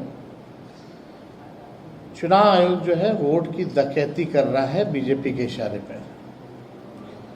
बीजेपी के अंधभक्त लोग जो हैं वो कहते हैं कि मोदी जी का करिश्मा है जो चुनाव जीतते जाते हैं, चाहे किसी भी राज्य में हो। लेकिन सच्चाई ये है कि वोट की डकैती पुरजोर तरीके से हो रही है। अब जब खुलासा होने लगा है तो बीजेपी की बोलती बंद है। आज तक इलेक्शन कमिश्नर जो है प्रेस कॉन्फ्रेंस नहीं किए, आज तक ऐसा कभी नहीं हुआ। अब नोटिस आने का मतलब है कि बेईमान है विजय सिन्हा, एक तरह से स्पष्टीकरण मांगना ना। हमको तो जवाब देना था वो तो दे दिए, लेकिन बात को समझना पड़ेगा कि मेरा जो एपिक था वो निरस्त हो गया था। At one time I had one. अब कारण क्या है बदलने का ये इलेक्शन कमीशन बताएगा। लेकिन इनका जो 2 एपिक आईडी विजय जी का जो पाया गया है, हमको पता चला जो बीएलओ जो है उनकी वो मिल ही नहीं रही है, कहीं ट्रेस ही नहीं हो रही। बहुत मीडिया के भाई लोग उनके बीएलओ को ढूंढ रहे थे कि हुआ क्या मामला भाई, पूछने के लिए, तो भागी हुई है बीएलओ उनकी। लेकिन गंभीर सवाल है, कोई प्रदेश का कोई उप मुख्यमंत्री है, कोई मेयर है, जब बड़े बड़े लोगों का 2 एपिक आईडी है तो आपने क्या एसआईआर किया है? मतलब वोटर ही कूदता रहे, गलती इलेक्शन कमीशन की। तेजस्वी यादव के बयान पर बिहार के डिप्टी सीएम विजय कुमार सिन्हा ने जवाब दिया। उन्होंने कहा कि उनका पटना से नाम विलोपित हो गया है। उन्होंने प्रमाण के तौर पर अपना सर्टिफिकेट दिखाया और तेजस्वी यादव को जंगल राज का युवराज कहा। उनसे सर्टिफिकेट दिखाने की मांग की। साथ ही उन्होंने तेजस्वी यादव पर आरोप लगाया कि तेजस्वी ने तो अपने बड़े भाई तेज प्रताप यादव, वो उम्र में उनसे बड़े हो गए हैं और तेज प्रताप को अब इसका जवाब देना चाहिए। और जो कहा कि 60 वर्ष उम्र है, तो मेरा मैट्रिक का डिग्री है जिसमें 5 जून 67 है, जिसके हिसाब से 2024 में 57 वर्ष, जब हमने नाम यहां से विलोपित करके लखीसराय ले गया तो डिग्री के आधार पर मेरा उम्र रहा है। हिम्मत खुला चुनौती है। राजद के, जंगल राज के युवराज, अपनी डिग्री दिखा दो। तुम्हारी डिग्री कहां है? कैसे तुमने बड़े भाई को छोटा भाई बना दिया? 2015 में 26 वर्ष का तेजस्वी यादव और तेज प्रताप जी को आपने 25 साल का बना दिया, और 2020 के चुनाव में तेजस्वी यादव 31 वर्ष का और तेज प्रताप यादव जी 30 वर्ष का। ये कैसे कमाल हुआ है? डिग्री इन लोगों के पास तो दिखावे डिग्री अपना। ये शकुनी और दुर्योधन धृतराष्ट्र के वंशज के रूप में अराजकता के प्रतीक बिहार को बनाना चाहते हैं। बिहार को अराजकता में जाने नहीं देंगे। जब तक भाजपा एनडीए का हनुमान मौजूद है बिहार में, बिहार जंगल राज के अराजकता में नहीं जाएगा। अब जवाब इन्होंने अपनी तरफ से दिया। इन्होंने कहा मेरा नाम एक जगह से कट गया था, दूसरी जगह पर मेरा नाम जुड़ गया, तो ये अपनी सफाई दे रहे हैं। तेजस्वी यादव कह रहे हैं हम अपना उत्तर दे देंगे। वैसे उन्होंने कहा एक मूल अंतर मेरे और विजय कुमार सिन्हा के मामले में ये है कि मेरे पास दो एपिक नंबर नहीं है, यूनिक नंबर नहीं है, दो अलग अलग। विजय कुमार सिन्हा के पास दो अलग अलग नंबर है, मेरे पास एक टाइम पर एक था। मैंने एक जो दिखा दिया वो एक एपिक नंबर हटा दिया गया रोल्स में से, दूसरा एपिक नंबर जारी हुआ। ये कैसे हुआ ये चुनाव आयोग बताएगा, लेकिन मैंने कभी दो जगह एनरोलमेंट नहीं किया। विजय कुमार सिन्हा ने दो जगह वोट बनवाए। अब उन्होंने कहा कि जो बात अभी आप कह रहे थे और ये आज तेजस्वी यादव ने भी कही कि ये सब कुछ एसआईआर की कार्रवाई शुरू होने के बाद हुआ है, ये ड्राफ्ट रोल में आया है नाम। इसका मतलब विजय कुमार सिन्हा ने दो जगह फॉर्म भरे, दो जगह दस्तखत किए, दो जगह बीएलओ ने उनके फॉर्म कलेक्ट करके अपलोड किए। तो ये कैसे हो गया, इसका जवाब विजय कुमार सिन्हा दें। विजय जी, लेकिन सबके दो वोट निकल रहे हैं बिहार में। अच्छा, लोकतंत्र मजबूत होगा ना ज़्यादा से ज़्यादा लोग नहीं। मैं वही मूल प्रश्न है कि मतलब ये कहें ठीक होगा और अभी रिवीजन के लिए होगा।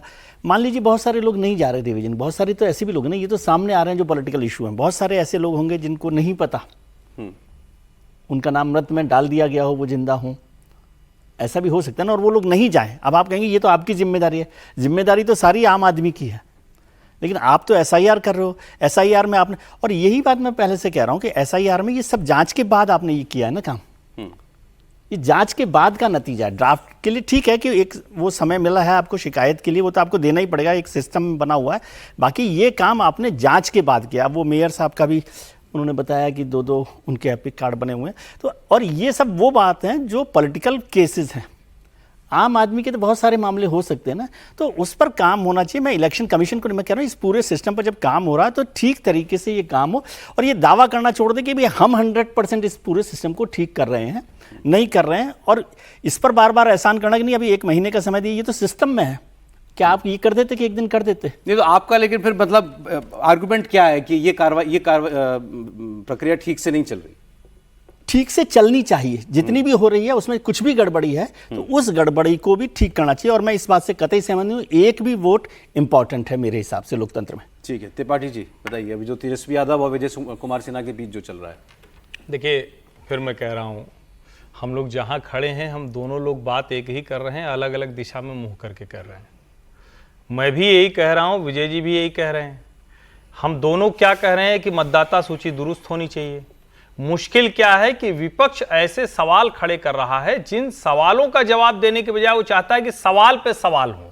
अगर वो जवाब की कोशिश करता तो तेजस्वी यादव इतनी बड़ी पार्टी के नेता हैं, वो मतदाता सूची को ठीक कराने का काम करते। और ये 2 वोटर वाली समस्या, 3 वोटर वाली समस्या, कई जगह नाम वाली समस्या, ये तो चुनाव आयोग की पहली जो रिलीज थी उसमें यह है कि ढेर सारे लोगों का कई जगह नाम है, ढेर सारे बोगस वोटर हैं, ढेर सारे लोग शिफ्ट हो गए कहीं और फिर भी उनका दूसरी जगह नाम पड़ा हुआ है। ये सब दुरुस्त करना पड़ेगा और उस दुरुस्त करने में पूरी मशीनरी को साथ में आना पड़ेगा। अब तेजस्वी कहां तक चले गए हैं? भारतीय जनता पार्टी में एक पोस्ट होती है प्रदेश संगठन मंत्री की, भीखूभाई दलसानिया है, गुजरात के रहने वाले, आजकल बिहार के संगठन मंत्री हैं। अब उन्होंने कह दिया देखिए ये गुजरात के हैं, ये यहां वोट दे रहे हैं। अरे भाई, संगठन मंत्री जिस राज्य में जाता है वहीं वोट बनवाता है, वहीं रहता है, वहीं कार्यालय पे वो रहता है, तो वहीं उसका वोट बनता है। और वैसे भी अगर तेजस्वी जी के साथ कोई बहुत उनका प्रिय व्यक्ति हो और वो रहने वाला उत्तर प्रदेश का हो, जैसे तेजस्वी जी की पार्टी कई नेता उत्तर प्रदेश के हैं, हरियाणा के हैं, उनको एमएलसी भी बनाए हुए हैं, तो मान लीजिए कि वो गए और उन्होंने कहा कि नहीं हम तेजस्वी जी के साथ रहेंगे, तो अपना एक जगह वोट देगा, वो पटना में जाके वोट दे देगा, वो राघोपुर में जाके वोट दे देगा, वो कहीं और जाके वोट दे देगा। सवाल बस ये है कि एक व्यक्ति का एक वोट, जो विजय जी भी कह रहे हैं, मैं भी कह रहा हूं, वो सुनिश्चित कैसे होगा? उसके लिए स्पेशल इंटेंसिव रिवीजन करना पड़ेगा। सभी पार्टियों को दूसरे की बेईमानी दिखाने के बजाय अपने आप वाली ईमानदारी ठीक करनी पड़ेगी। असली मसला वहां फंसा हुआ है। ट्रंप की धमकियों के बीच प्रधानमंत्री मोदी अमेरिका की यात्रा पर जा सकते हैं। खबर है कि अगले महीने प्राइम मिनिस्टर नरेंद्र मोदी संयुक्त राष्ट्र महासभा को संबोधित करेंगे। अब उनकी इस दौरान डोनाल्ड ट्रंप से मुलाकात हो भी सकती है। ट्रंप बार बार लगातार भारत पाकिस्तान युद्ध रुकवाने का क्रेडिट ले रहे हैं। मोदी उन्हें कह चुके हैं कि इसमें किसी तीसरे देश का रोल नहीं था, लेकिन ट्रंप हैं कि मानते नहीं। मोदी ट्रंप को वैल्यू नहीं दे रहे हैं, तो ट्रंप झल्लाकर अब कुछ भी बयान दे रहे हैं। फिर भी बात नहीं बनी तो अब टैरिफ का बम फोड़ दिया, 25% टैरिफ लगाया और 25% और टैरिफ लगाने का ऐलान कर चुके हैं। इस सब के बीच नरेंद्र मोदी का अमेरिका जाना ये बहुत खास है। और भी बहुत सी डेवलपमेंट है, खासकर पाकिस्तान को लेकर, उसकी भी हम लोग आगे बात करेंगे कि कैसे ये भारत को चिढ़ाने के लिए या वाकई ये पाकिस्तान में बहुत एक सगा दोस्त दिखाई देने लगा अमेरिका को, अचानक कैसे हुआ ये। लेकिन अमेरिका जाने से पहले मोदी इसी महीने के अंतिम आखिर में चीन भी जाएंगे, जहां वो एससीओ समिट में शिरकत करेंगे, शी जिनपिंग से मुलाकात करेंगे। तो इसलिए ट्रंप के लिए भी अब चुनौतियां खड़ी हो रही हैं।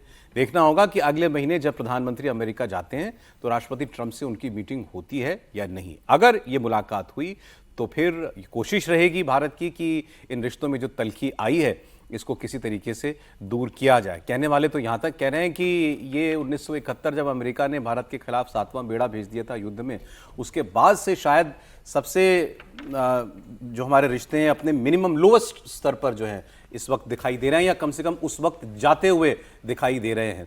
अब एक प्रतिनिधिमंडल उनका ट्रेड टॉक्स के लिए भी आने वाला है इस महीने। अभी तक मना कर दिया, अब वो औपचारिक तौर पर हो गया, मना कर दिया ट्रंप ने कि जब तक ट्रेड पर डिसीजन नहीं होगा बैठक नहीं होगी। लेकिन कभी कोई भारत से ही बयान आया था, मतलब सरकार में से कि मतलब वो डेलीगेशन अभी तक कोई फाइनल ऐसा नहीं हुआ, कंफर्मेशन नहीं हुआ। ट्रंप ने कह दिया था कि हम कोई बात नहीं। ये बात सही है आपकी कि उन्होंने ट्रंप ने कहा था कि जब तक टैरिफ का मुद्दे पर फाइनल नहीं होता, इस तरह से नहीं हुआ कि क्लोज हो गया हो कि भाई नहीं आएंगे, ऐसा नहीं है। ये बात हुई कि ट्रंप ने भी कहा कि हम नहीं करेंगे। अब इस बीच प्रधानमंत्री का अमेरिका जाना, क्या उम्मीदें कर सकते हैं इस दौरे से विजय जी?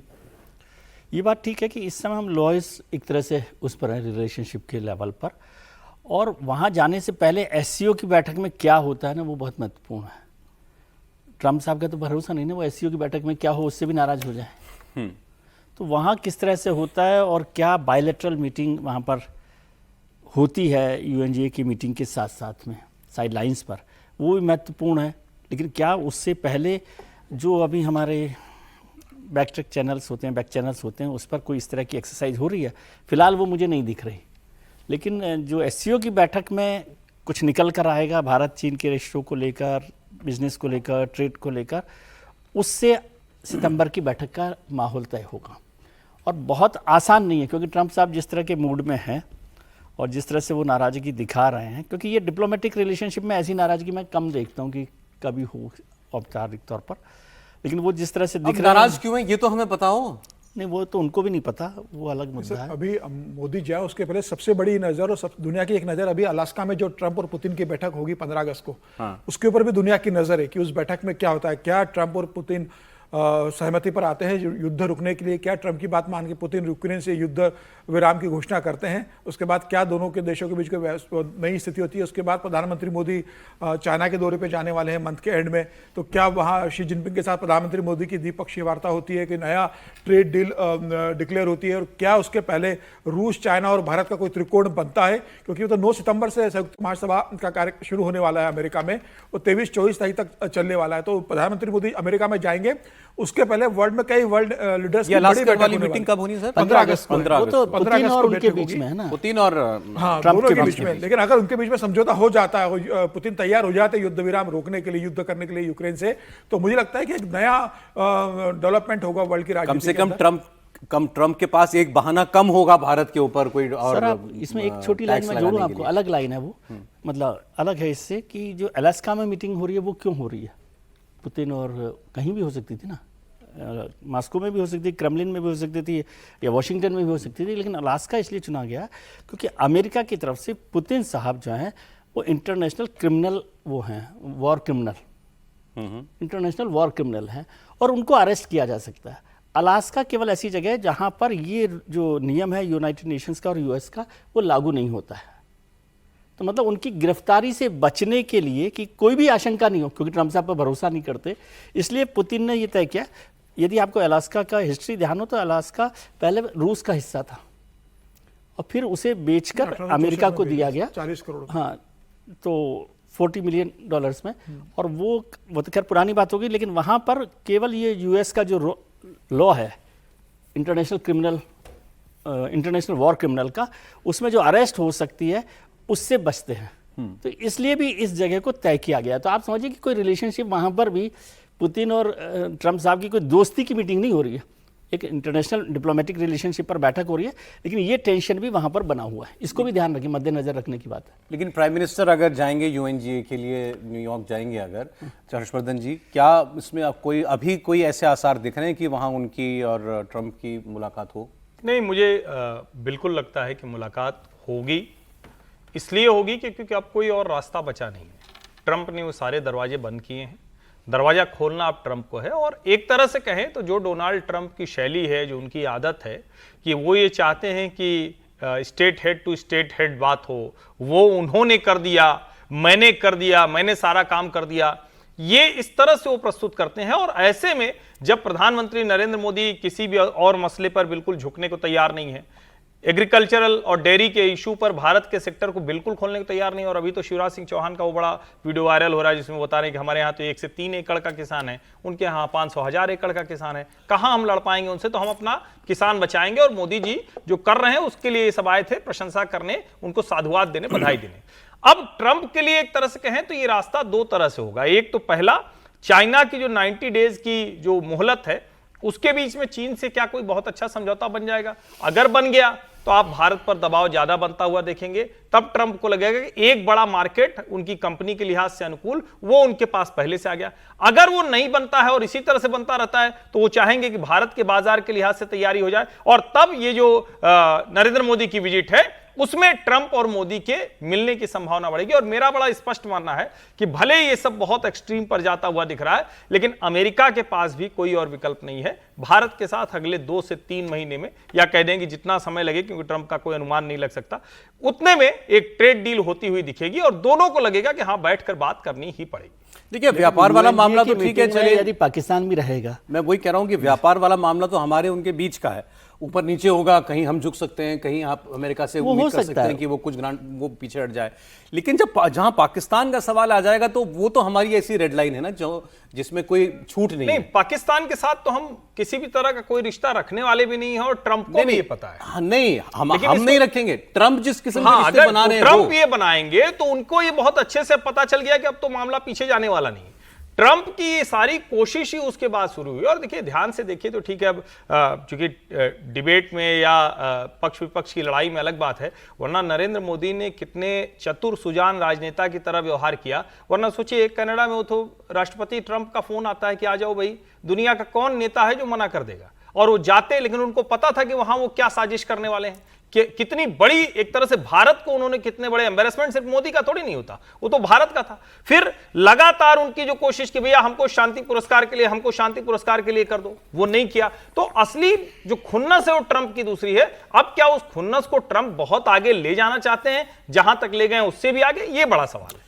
अच्छा, लेकिन ऑपरेशन सिंदूर वाली पिटाई से पाकिस्तान जो है वो अभी पूरी तरीके से बाज नहीं आया, ये दिख रहा है।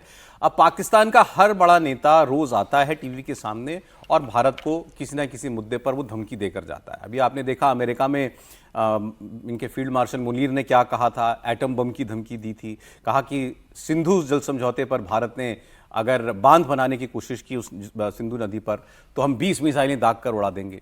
फिर बिलावल भुट्टो ने कल बोला, उन्होंने भी ऐसी बातें कही कि पाकिस्तान की आवाम जंग से पीछे नहीं हटेगी, सिंधु का पानी रोकने की कीमत चुकानी पड़ेगी भारत को। फिर उनके रक्षा मंत्री ख्वाजा आसिफ ने 2 कदम आगे जाकर कह दिया कि अब की बार जंग भारत के शहरों में होगी। और लेटेस्ट पाकिस्तान के प्राइम मिनिस्टर शहबाज शरीफ ने बोला, धमकी भरे अंदाज में कहा कि भारत को ऐसा सबक सिखाएंगे कि वो कान पकड़ लेगा। दरअसल मोदी ने सिंधु जल संधि रद्द करके या सस्पेंड करके पाकिस्तान को जो चोट दी है उसका दर्द ये उनसे बुलवा रहा है। बूंद बूंद को पाकिस्तान तरस सकता है, ये पाकिस्तान के नेताओं को दिख रहा है। शहबाज शरीफ ने कहा कि हमारा पानी रोका तो इसका अंजाम बहुत बुरा होगा। मैं ये बताना चाहता हूं आज दुश्मन को कि अगर तुम हमारा पानी बंद करने की धमकी देते हो तो ये बात जहन में रखना कि पाकिस्तान की एक बूंद भी तुम पाकिस्तान से छीन नहीं सकते। उस खुदाए बुजुर्गों बरतर की कसम है कि अगर तुमने ये हरकत की तो दोबारा तुम्हें वो सबक सिखाएंगे कि तुम कानों को हाथ लगाओगे। अच्छा, ये पता नहीं जो जिस किस्म से बातें करते हैं पाकिस्तान के नेता, जैसे जैसे मतलब जो शब्द जो इस्तेमाल करते हैं, मतलब कोई फर्टाइल इमेजिनेशन वाला आदमी ऐसे शब्द जो है इस्तेमाल कर सकता है, कान पकड़वा देंगे हम भारत के। देख लिया, अब आसिफ मुनीर हो या पाकिस्तान के शरीफ साहब हो, यह अब सब सियासत को जिस तरीके से लेकर जा रहे हैं, अब इन्होंने तय कर लिया है कि धर्म को मिला लो, राजनीति को मिला दो और आतंकवाद को मिलाकर एक नया कॉकटेल बनाया जाए भारत के खिलाफ, और उसी तरह की बयानबाजी लगातार कर रहे हैं। मुनीर साहब ने अमेरिका बैठ के भारत पर परमाणु हमले की धमकी दी तो शरीफ साहब को लगा कि अरे मैं तो देश का प्रधानमंत्री हूँ, सारी गुडविल और सारी सुर्खियाँ तो वो अमेरिका में बैठ के बटोर रहे, तो मुझे भी बयान देना चाहिए। तो उन्होंने भी फिर अब पाकिस्तान में बैठकर बयान दिया है कि भाई अगर हमारा पानी आप लोग लोगे तो हम खून की नदियाँ बहा देंगे, हम इसका हिसाब लेंगे। पाकिस्तान इस बात को जानता है कि आज भारत किस स्टेज पे हो, जो प्रधानमंत्री मोदी वो कहते हैं वो करके दिखाते हैं, और इस तरीके से गिदड़ भटकियों से भारत को कोई फर्क नहीं पड़ने वाला। लेकिन पाकिस्तान को अब इस बात से थोड़ी राहत जरूर मिल रही है कि जो भारत और अमेरिका के जो संबंध बहुत अच्छे हुआ करते थे उस समय, आज उस संबंध में थोड़ी सी कड़वाहट और जो दूरी आई है उसका फायदा अमेरिका, उसका पूरा फायदा पाकिस्तान उठाने की कोशिश कर रहा है।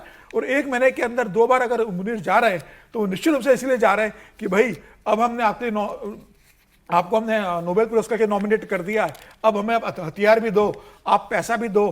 तो मुझे लग रहा है कि अब हथियारों की जो अगली डील होगी अमेरिका और पाकिस्तान के बीच में, वो हथियारों को लेकर होगी, और अमेरिका आने वाले दिनों में ट्रंप प्रशासन पाकिस्तान को हथियार देने की घोषणा कर सकता है।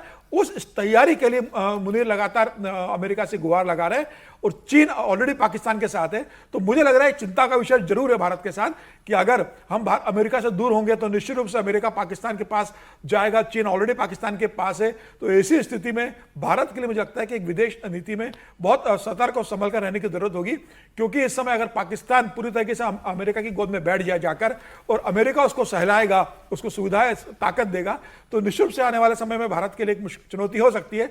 लेकिन प्रधानमंत्री मोदी के पास सबका इलाज है। पाकिस्तान चाहे अमेरिका के पास जाकर बैठे, चाहे शी जिनपिंग के जाकर बैठ जाए, मोदी ने अगर तय कर लिया है तो उन्होंने अगर पानी बंद किया है तो पाकिस्तान को उसका परिणाम भुगतना पड़ेगा। सर, लेकिन अभी तक हमने कल भी इसकी चर्चा की थी कि क्या पाकिस्तान, चाइना, अमेरिका दोनों को अभी तक साथ लेकर चलने में कामयाब दिखाई दे रहा है?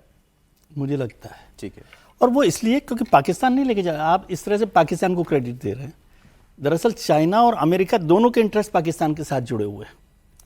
पाकिस्तान पर चाइना ने तो मोटे तौर पे कब्जा ही कर लिया एक तरह से, और अमेरिका के जो स्ट्रेटेजिक इंटरेस्ट हैं वो वहाँ पे पाकिस्तान से जुड़े हुए हैं। इसलिए पाकिस्तान ने कोई मैनेज कर लिया हो ऐसा नहीं है, पाकिस्तान पर दोनों का एक कब्जा हो गया जिसको वो छुड़ा भी नहीं सकता। वो स्थिति है।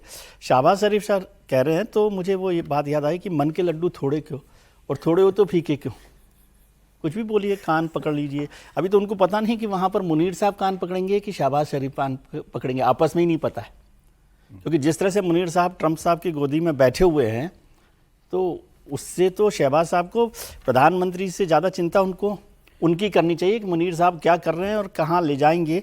वो मुश्किल है, ये बातें चलती रहती है। एक चीज़ मैं बता रहा हूँ यूएनजीए का, यूएनजीए में क्या होता है कि अल्फ़ाबेटिकली नेशंस एड्रेस होता है। तो हमेशा क्या होता है कि इंडिया का नंबर पहले आता है आई से, और पाकिस्तान के पास मौका होता है उसका जवाब देने, और उसके पास भारत के पास जवाब नहीं होता, मौका नहीं होता। तो वो भी एक बड़ा मसला होता है जिससे, और उसके बाद यूएस कैसे रिएक्ट करता है वो है। अब क्या प्रधानमंत्री बोलेंगे ना? हाँ, ट्रम्प तो बोलेंगे, लेकिन मैं कह रहा हूँ नोबेल प्राइज तो प्रधानमंत्री की जो साइडलाइन मीटिंग है ट्रम्प के साथ, वो उनके भाषण से पहले होती है, बाद में होती है। बहुत सारी चीज़ें डिप्लोमेटिकली है, मतलब मीटिंग को इससे संबंध नहीं। मुझे संभावना लगती है, जैसे त्रिपाठी जी ने भी कहा, कि वो साइडलाइन पर मीटिंग तो हो ही जाएगी, 1-on-1 मीटिंग उन दोनों के बीच में हो जाए। लेकिन पाकिस्तान वहाँ पर कैसे रिएक्ट करता है, और अक्सर मैं, क्योंकि मैं कई बार वहाँ पर गया यूएनजीए की मीटिंग में, और वो यही होता है कि वो पाकिस्तान इंडिया के बाद में बोलता है और फिर उसके पास खुला खेल होता है। तो वहाँ तो शहबाज शरीफ ही जाएंगे सर, या वहाँ भी मुनीर जाएगा? शहबाज शरीफ ही जाएंगे, अभी तक तो वो हैं। अब वो नॉमिनेट कर दें मुनीर साहब को तो अलग बात है कि भाई वो मेरी तरफ से रिप्रेजेंट, क्योंकि कोई भी रिप्रेजेंट कर सकता है उनको, ऐसा नहीं है। यहाँ से भी होता है कई बार कि प्रधानमंत्री के बजाय विदेश मंत्री चले जाते हैं, कोई उसमें ऐसा कानून नहीं है। लेकिन आपको हैरानी नहीं हुई कि जो मुनीर ने वहां जाकर न्यूक्लियर थ्रेट दिया, और केवल भारत को नहीं, वो आधी दुनिया को उन्होंने कहा मैं ले डूबूंगा, कोई रिएक्शन नहीं आया अमेरिका से इसका? तो अमेरिका तो उनके सपोर्ट में है ना। मैं बार बार यही बात कर रहा हूँ कि भाई अमेरिका के इंटरेस्ट उनके साथ जुड़े हुए हैं, इसलिए ये मत समझिए कि पाकिस्तान की डिप्लोमेटिक विन है। पाकिस्तान पर पूरी तरह से अमेरिका का कब्जा है, और इसीलिए मैं कह रहा हूँ कि ये जो लॉएस्ट पॉइंट पर हम रिलेशनशिप में आ गए हैं यूएस के साथ, इन सब चीज़ों को बारीकी से देखिए। अमेरिका ने तो कोई रिएक्शन नहीं दिया ना वहाँ पर, अमेरिका सरकार ने या स्टेट सेक्रेटरी ने नहीं दिया, या चाइना ने नहीं दिया। तो वो बहुत सारी चीज़ें, और चाइना का तो मैंने आपको पहले ही बताया था कि जब एससीओ की मीटिंग हो रही थी, हमारे रक्षा मंत्री जी वहाँ मौजूद थे, तो चाइना, बांग्लादेश और पाकिस्तान की मीटिंग हो रही है। ठीक, तो बहुत सारे कॉम्प्लिकेशंस हैं। अब आपको एक ऐसी जंग की खबर बताता हूं जिसका पॉलिटिकल फॉलआउट भारत में हो गया। जंग चल रही है गाजा में, दूसरी शुरू हो गई भारत में। हम बम बारूद वाली जंग की बात नहीं कर रहे, यहां जुबानी जंग चल गई। दरअसल कांग्रेस पार्टी की सांसद प्रियंका गांधी ने गाजा में नरसंहार का आरोप लगाते हुए इजरायल पर एक ट्वीट किया। इसके जवाब में भारत में इजरायल के राजदूत र्यूबेन अजार, उन्होंने प्रियंका गांधी को बहुत तीखे अंदाज में जवाब दे दिया।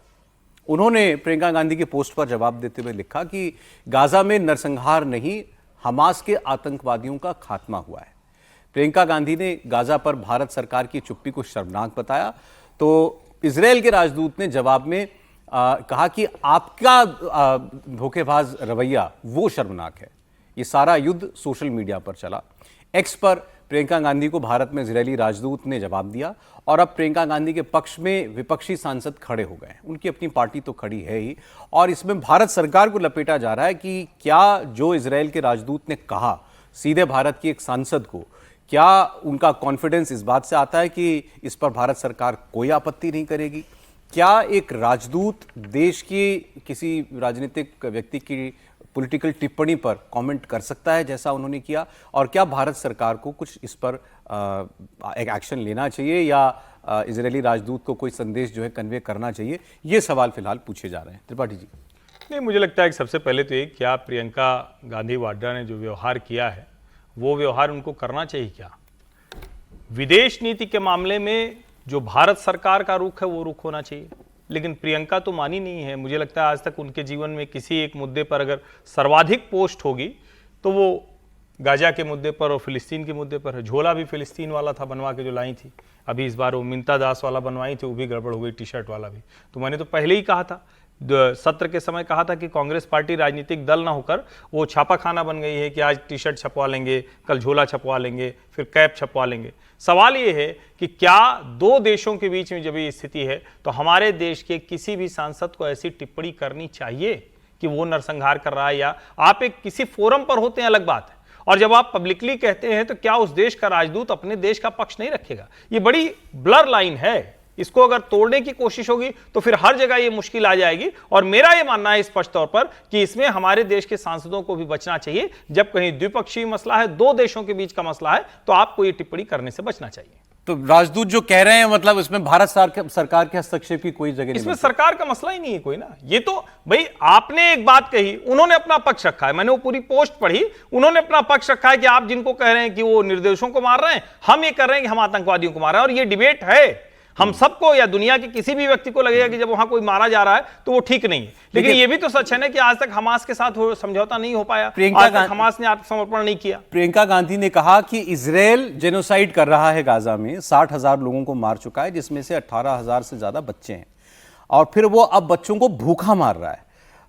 इसके बाद प्रियंका गांधी ने कहा कि यह बड़ी शर्मनाक बात है कि भारत सरकार इस पूरे मामले पर चुप है। इस पर जवाब दिया है वहां के राजदूत ने, इजराइल के राजदूत ने भारत में, कि what is shameful is your deceit. शर्मनाक जो है वो आपका धोखेबाजी रवैया है, दोहरा रवैया है। इजराइल ने 25,000 हमास आतंकवादियों को मारा है और गाजा में जेनोसाइड नहीं हुआ। 50 साल में गाजा की आबादी 450% बढ़ गई है।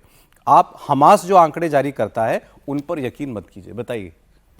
देखिए, मुझे लगता है कि इजराइल ने इसमें कोई दो राय नहीं कि आतंकवादियों को मारने का काम किया, लेकिन उसके बाद जिस तरीके से वहाँ स्थितियां बनी है, जो वीडियोस आ रहे हैं कि बच्चे भूख से मर रहे हैं, वहाँ खाना नहीं पहुंच पा रहा है, ये मुझे लगता है चिंता का कंसर्न होना चाहिए। भाई, इजराइल अगर आतंकवादी को मार रहा है तो इसमें पूरी दुनिया ने उसका समर्थन दिया था, लेकिन इसका मतलब इजराइल को ये अधिकार नहीं मिल जाता कि वहाँ अगर बच्चे और महिलाएं भूखे अगर मर रहे हैं तो उसे उसी तरीके से मरने दिया जाए। मुझे लग रहा है कि दुनिया को इस दिशा में देखने की जरूरत है मानवता के नाते।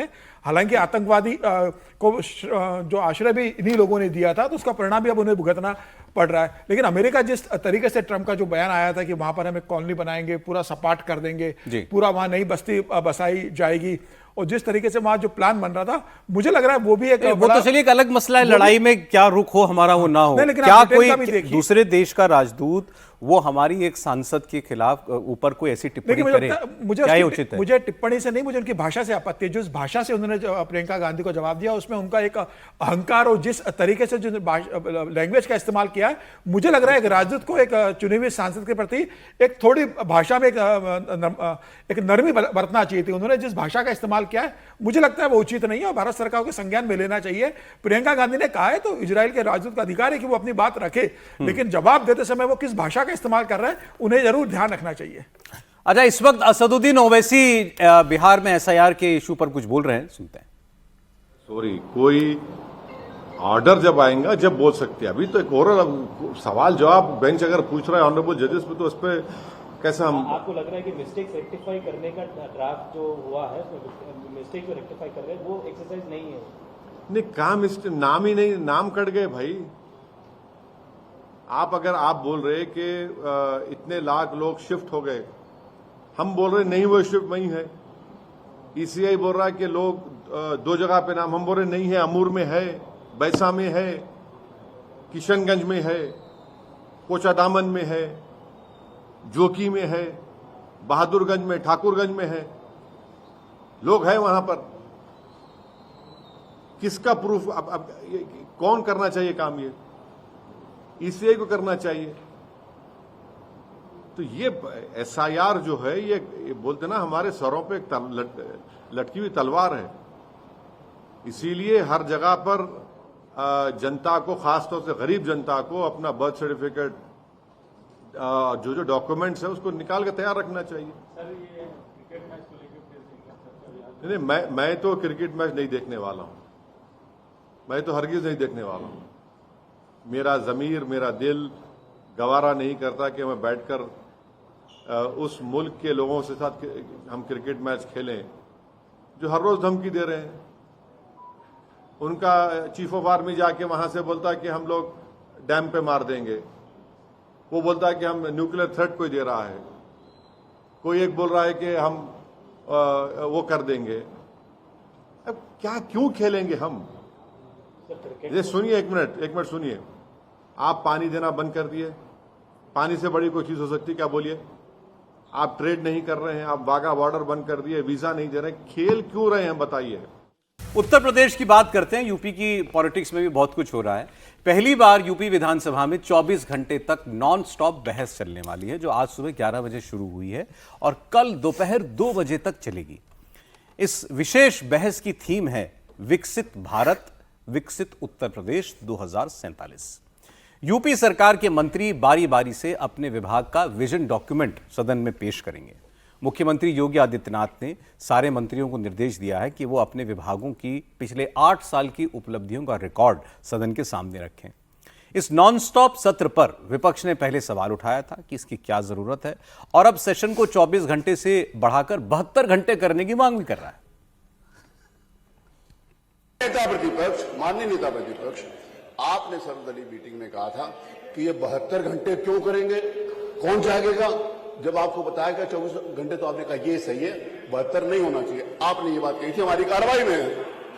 आपने ये बात कही थी मेरी कार्रवाई में, और उस कार्रवाई का हिस्सा मैं कह रहा हूं, उसको मैं बता रहा हूं। आपने मना किया था कि नहीं होनी चाहिए 72 घंटे। आपने कहा था 24 घंटे हो, 72 घंटे नहीं हो, ये आपने कहा था। आपने कहा था कि नहीं कहा था? तो जो कहा था वही तो मैं कह रहा हूं। अब बैठिए, चर्चा करिए प्लीज। माननीय अध्यक्ष जी, आपका कहना ठीक है। जब मैं अखबार में पढ़ा माननीय मुख्यमंत्री जी का गोरखपुर से बयान कि 24 घंटे चर्चा होगी, तो मैंने सोचा 72 घंटा चर्चा चलाएंगे। उसके लिए आपने मना कर दिया। तो मैंने स्पष्टीकरण के लिए पूछा था कि कितना, तो मुख्यमंत्री जी ने कहा नहीं 24 घंटा हो। लेकिन मेरे बहुत सारे विधायक हैं, इतने विधायक हैं जो हिस्सा लेना चाहते हैं, क्या इतने समय में हो पाएगा? आप सबको नहीं हो पाएगा, इसलिए बढ़ाने की बात करता हूं। आपके सारे विधायकों को दूंगा समय। बोलिए। तो बड़ी अजीब बात है। कल हमने आपको अखिलेश यादव का रिएक्शन दिखाया तो कह रहे थे रोज नई नई बातें निकाल के लाते हैं, नॉन स्टॉप 24 घंटे की चर्चा, इससे क्या हो जाएगा। अब आज माता प्रसाद पांडे जी, समाजवादी पार्टी के जो लीडर हैं, वो कह रहे थे कि भाई हमारे तो बहुत विधायक हैं, पूरा नहीं हो पाएगी चर्चा जो है, सबको मौका देने के लिए 72 घंटे करने की जरूरत है। और 3 दिन लगातार करा दिया अगर नॉन स्टॉप, तो कितने लोग बैठेंगे इनमें से? यही तो राजनीति के रंग है कि जो सरकार कहे वो मत मानिए और जो विपक्ष कहे वो आप मत मानिए। सरकार तो चलता रहता है। देखिए 24 घंटे का बहुत सारे लोगों ने कहा, कल भी हम लोगों ने चर्चा की थी कि 3 दिन कर लेते, 2 दिन कर लेते, वो नहीं है।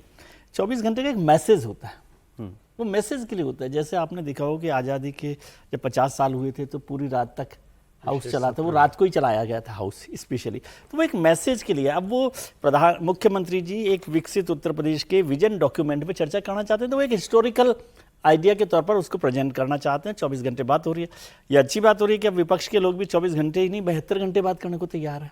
और जब सरकार अपने सारे मंत्रियों का प्रेजेंटेशन रखेगी तो विपक्ष के भी सारे लोगों का होना चाहिए, और मानना चाहिए कि विपक्ष के भी सारे लोग उत्तर प्रदेश के विकास में हिस्सेदारी लेंगे और कर लें। अब 72 घंटे करना चाहें तो 72, लेकिन 72 घंटे 24 घंटे से महत्वपूर्ण नहीं है। महत्वपूर्ण है कि क्या वो एक सीरियस नोट पर वो सभी लोग उत्तर प्रदेश के विकास के लिए, विकसित उत्तर प्रदेश पर कुछ गंभीर कुछ नतीजा निकाल कर लाएं। केवल एक पॉलिटिकल हो जाए कि चीफ मिनिस्टर के लिए PR एक्सरसाइज हो जाए कि भाई सारे डिपार्टमेंट के वो हो जाए और अपोजिशन उसको रिजेक्ट करता रहे, उससे मिलकर कुछ काम करे तो मेरे को लगता है कि उत्तर प्रदेश के लिए बेहतर हो सकता है। पॉलिटिक्स में तो वैसे चलता रहता है, इसमें कुछ ऐसा ये राइडर तो लगाना ही चाहिए कि आप सिर्फ विकसित उत्तर प्रदेश पर चर्चा करेंगे, दाएं बाएं नहीं जाएंगे, नहीं तो कितनी लंबी चर्चा होगी। और अगर उस पर समय बढ़ाना पड़ रहा है तो बिल्कुल बढ़ाया जाना चाहिए। कोई नियम थोड़ी नहीं लिखा हुआ कि 24 घंटा मतलब 24 घंटा ही होगा। और अच्छा लगा कि विधानसभा अध्यक्ष ने बाद में कहा कि हम आपके विधायकों को भी समय देंगे, और जरूरी है भाई, अगर वो चुनकर आए हैं 111 विधायक समाजवादी पार्टी के हैं तो उनकी भी बात उत्तर प्रदेश के विकास के लिए सुनी जानी जरूरी है। अच्छा, इन बहस में कई बार बड़ी मजेदार बातें भी हो जाती हैं। जैसे कल हुआ ये कि स्वतंत्र देव सिंह खड़े हुए, जल शक्ति मंत्री हैं, वहां दूसरी उधर सपा के एक विधायक खड़े हुए, उन्होंने कहा कि पानी नहीं है, कहीं गांव-गांव में पानी नहीं है, टंकी बना दी है, टंकी गिर रही है, लोग उससे ही घायल हो जा रहे हैं। यहाँ स्वतंत्र देव सिंह जी ने कहा खाओ अपनी बीवी की कसम कि गाँव में पानी नहीं आ रहा है, खाइए। अध्यक्ष जी इनसे कहिए अपनी बीवी की कसम खाएंगे, गाँव में पानी नहीं आ रहा है। बात यहाँ तक पहुँच गई, हम राजनीति छोड़ देंगे अगर नहीं आ रहा होगा तो। ये इंटरेस्टिंग वाकया हुआ, क्वेश्चन आवर के दौरान हुआ सदन में। जब ये प्रश्नकाल चल रहा था, इसी दौरान समाजवादी पार्टी के विधायक मोहम्मद फहीम इरफान ने आरोप लगाया कि जल शक्ति मिशन के तहत उनके इलाके में आधे अधूरे काम हुए हैं, पूरी योजना में जमकर करप्शन हुआ है। इरफान ने इल्जाम लगाया कि जल शक्ति मंत्री स्वतंत्र देव सिंह ने गलत आंकड़े पेश किए हैं। अब यह आरोप उनको बहुत बुरा लगा, स्वतंत्र देव सिंह को। वो खड़े हुए और उन्होंने चैलेंज किया कि आप अपनी वाइफ की कसम खाकर कहिए कि इनके गांव में पानी नहीं आ रहा है। क्योंकि जल जिन जिन जगह ये टंकियां लगी हैं वहां पर पानी का प्रेशर इतना है। अभी समरपाल अंकल बता रहे थे कि ये जिस गांव में गए थे वहां पानी की बाल्टी जो है आधे घंटे में भरी जाती है। विधानसभा जिला माननीय अध्यक्ष, मैं आपसे कहना चाहता हूँ, अरे 6000 कौन से किलोमीटर? मैं इरफान से कहना चाहता हूं कि अपनी बीवी की कसम खाकर खाओ कि मेरे गांव में पानी नहीं पहुंचता। आपके गांव में पानी नहीं पहुंचता, अपनी बीवी की कसम खाकर बोलिए। पार्षद छात्री आप बोलिए, अभी अपनी बीवी का कसम खाकर बता दीजिए मेरे गांव में पानी नहीं। उसकी तो जल्दी खा लेगा। एक मिनट माननीय अध्यक्ष जी, अपनी बीवी का कसम खाकर बोले कि मेरे गांव में पानी नहीं आ रहा घर का। अरे बैठो, पूरी बात सुनो। हाँ माननीय अध्यक्ष जी, माननीय अरे बैठो, पूरी बात। अरे माननीय अध्यक्ष जी, माननीय मैं गारंटी से करूं, आज ही रिजाइन कर दूंगा यदि इनके गांव में पानी नहीं पहुंच रहा होगा तो।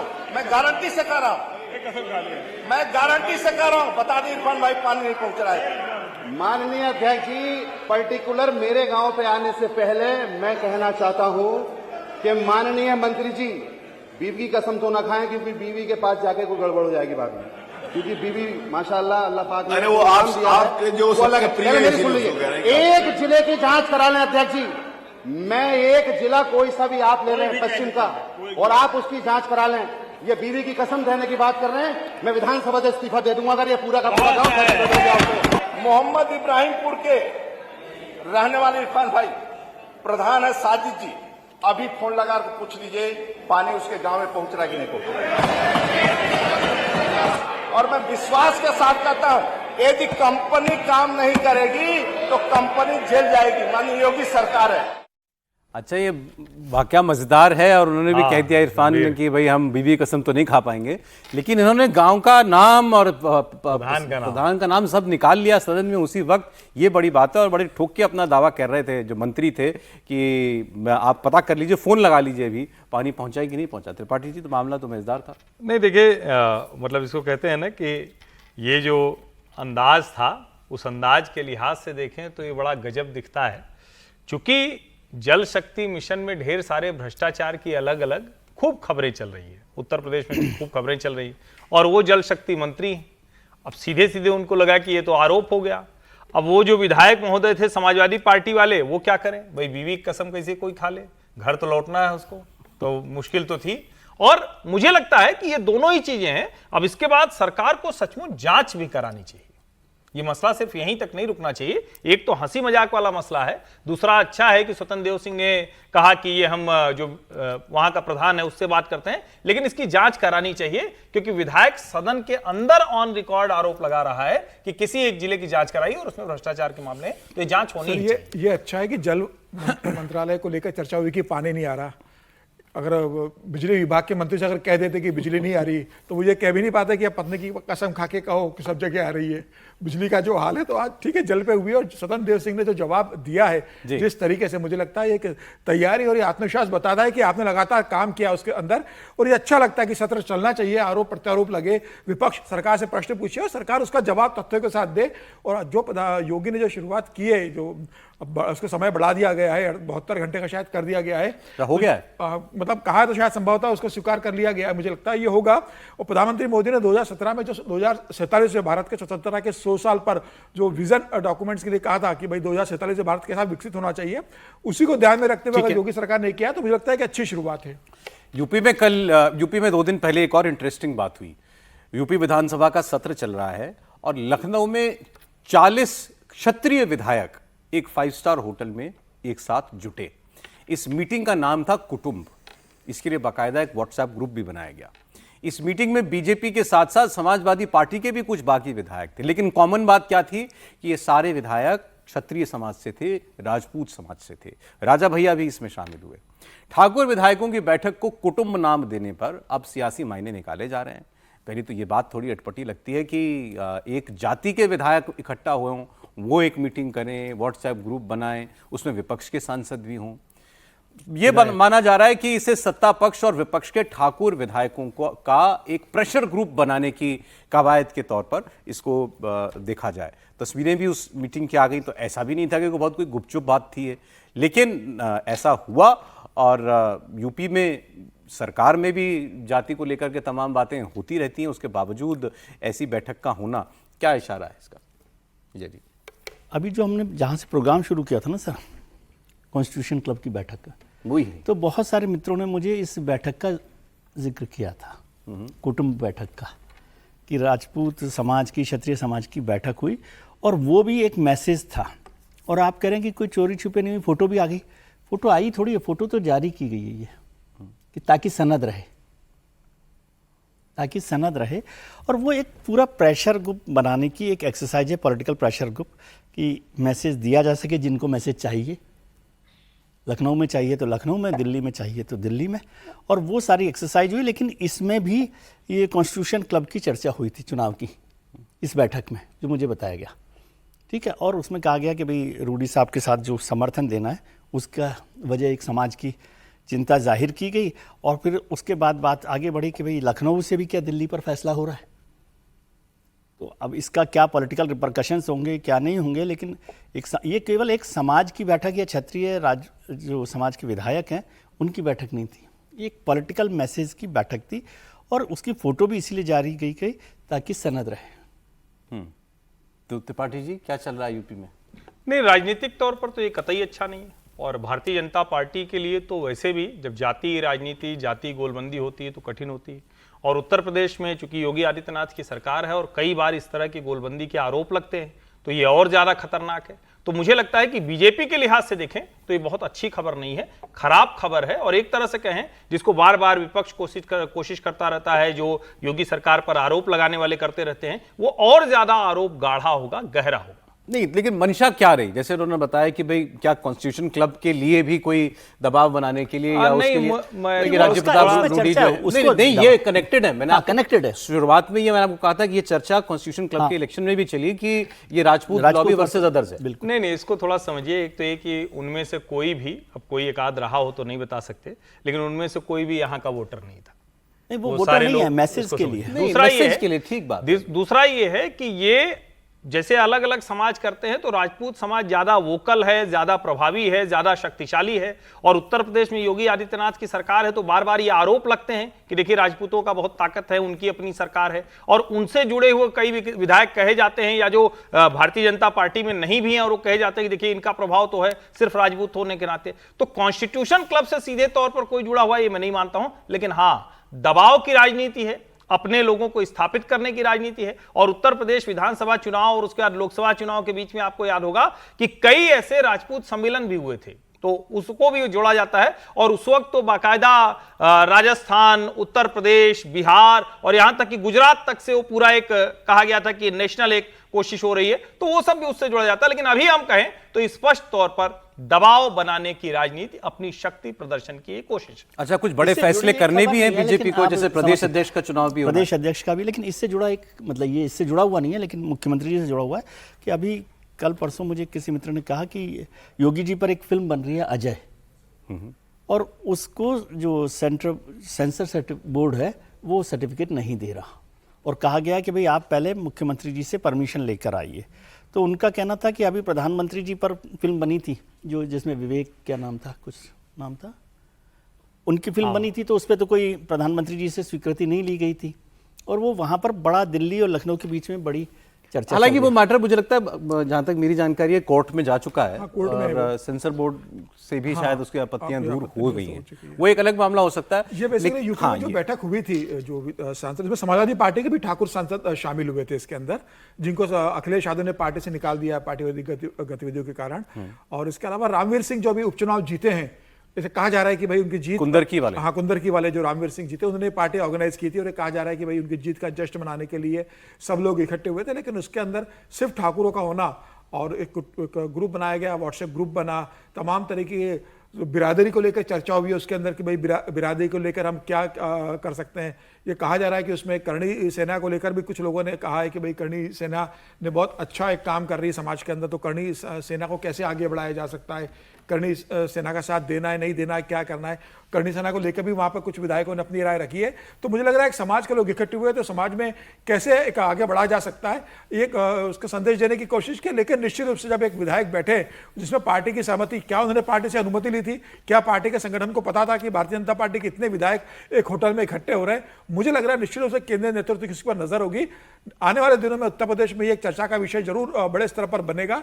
अभी प्रदेश अध्यक्ष नहीं, और ये भी मुझे लगता है पार्टी से पूछना चाहिए कि आप क्या इसको उचित समझते हैं। बिल्कुल निश्चित रूप से पार्टी के विधायक जो हैं रिप्रेजेंटेटिव वो जातीय आधार पर अपने अपने ग्रुप बना लें। और पार्टी का अधिकृत बयान भी अभी कोई नहीं है। अगर आप देखेंगे इसके बाद से भी पार्टी को अधिकृत बयान इस संदर्भ में आया नहीं है। पार्टी ने फिलहाल उत्तर प्रदेश ने इस संदर्भ में भी चुप्पी साधी हुई है। तो मुझे लग रहा है इसके ऊपर जरूर जो बैठक हुई है, जिन्हें ऑर्गेनाइज किए, उनसे जवाब तलब किया जाएगा कि भाई आपकी बैठक का किस तरीके से बाहर संदेश जा रहा है, पूछताछ होगी। लेकिन फिलहाल मुझे लगता है जो बैठक हुई इसकी चर्चा जरूर बड़े स्तर पर हो रही है। ये भी 5 स्टार में हुई थी सर बैठक। आप कल चर्चा कर रहे थे कि खरगे साहब की बैठक 5 स्टार में हुई है। उससे कम में आप मतलब आप नहीं, कल हम चर्चा कर रहे थे खरगे साहब की बैठक जो है 5 स्टार में। खरगे साहब क्या छोटे लोग हैं? बिहार से एक इंटरेस्टिंग खबर आपको बताता हूं मैं।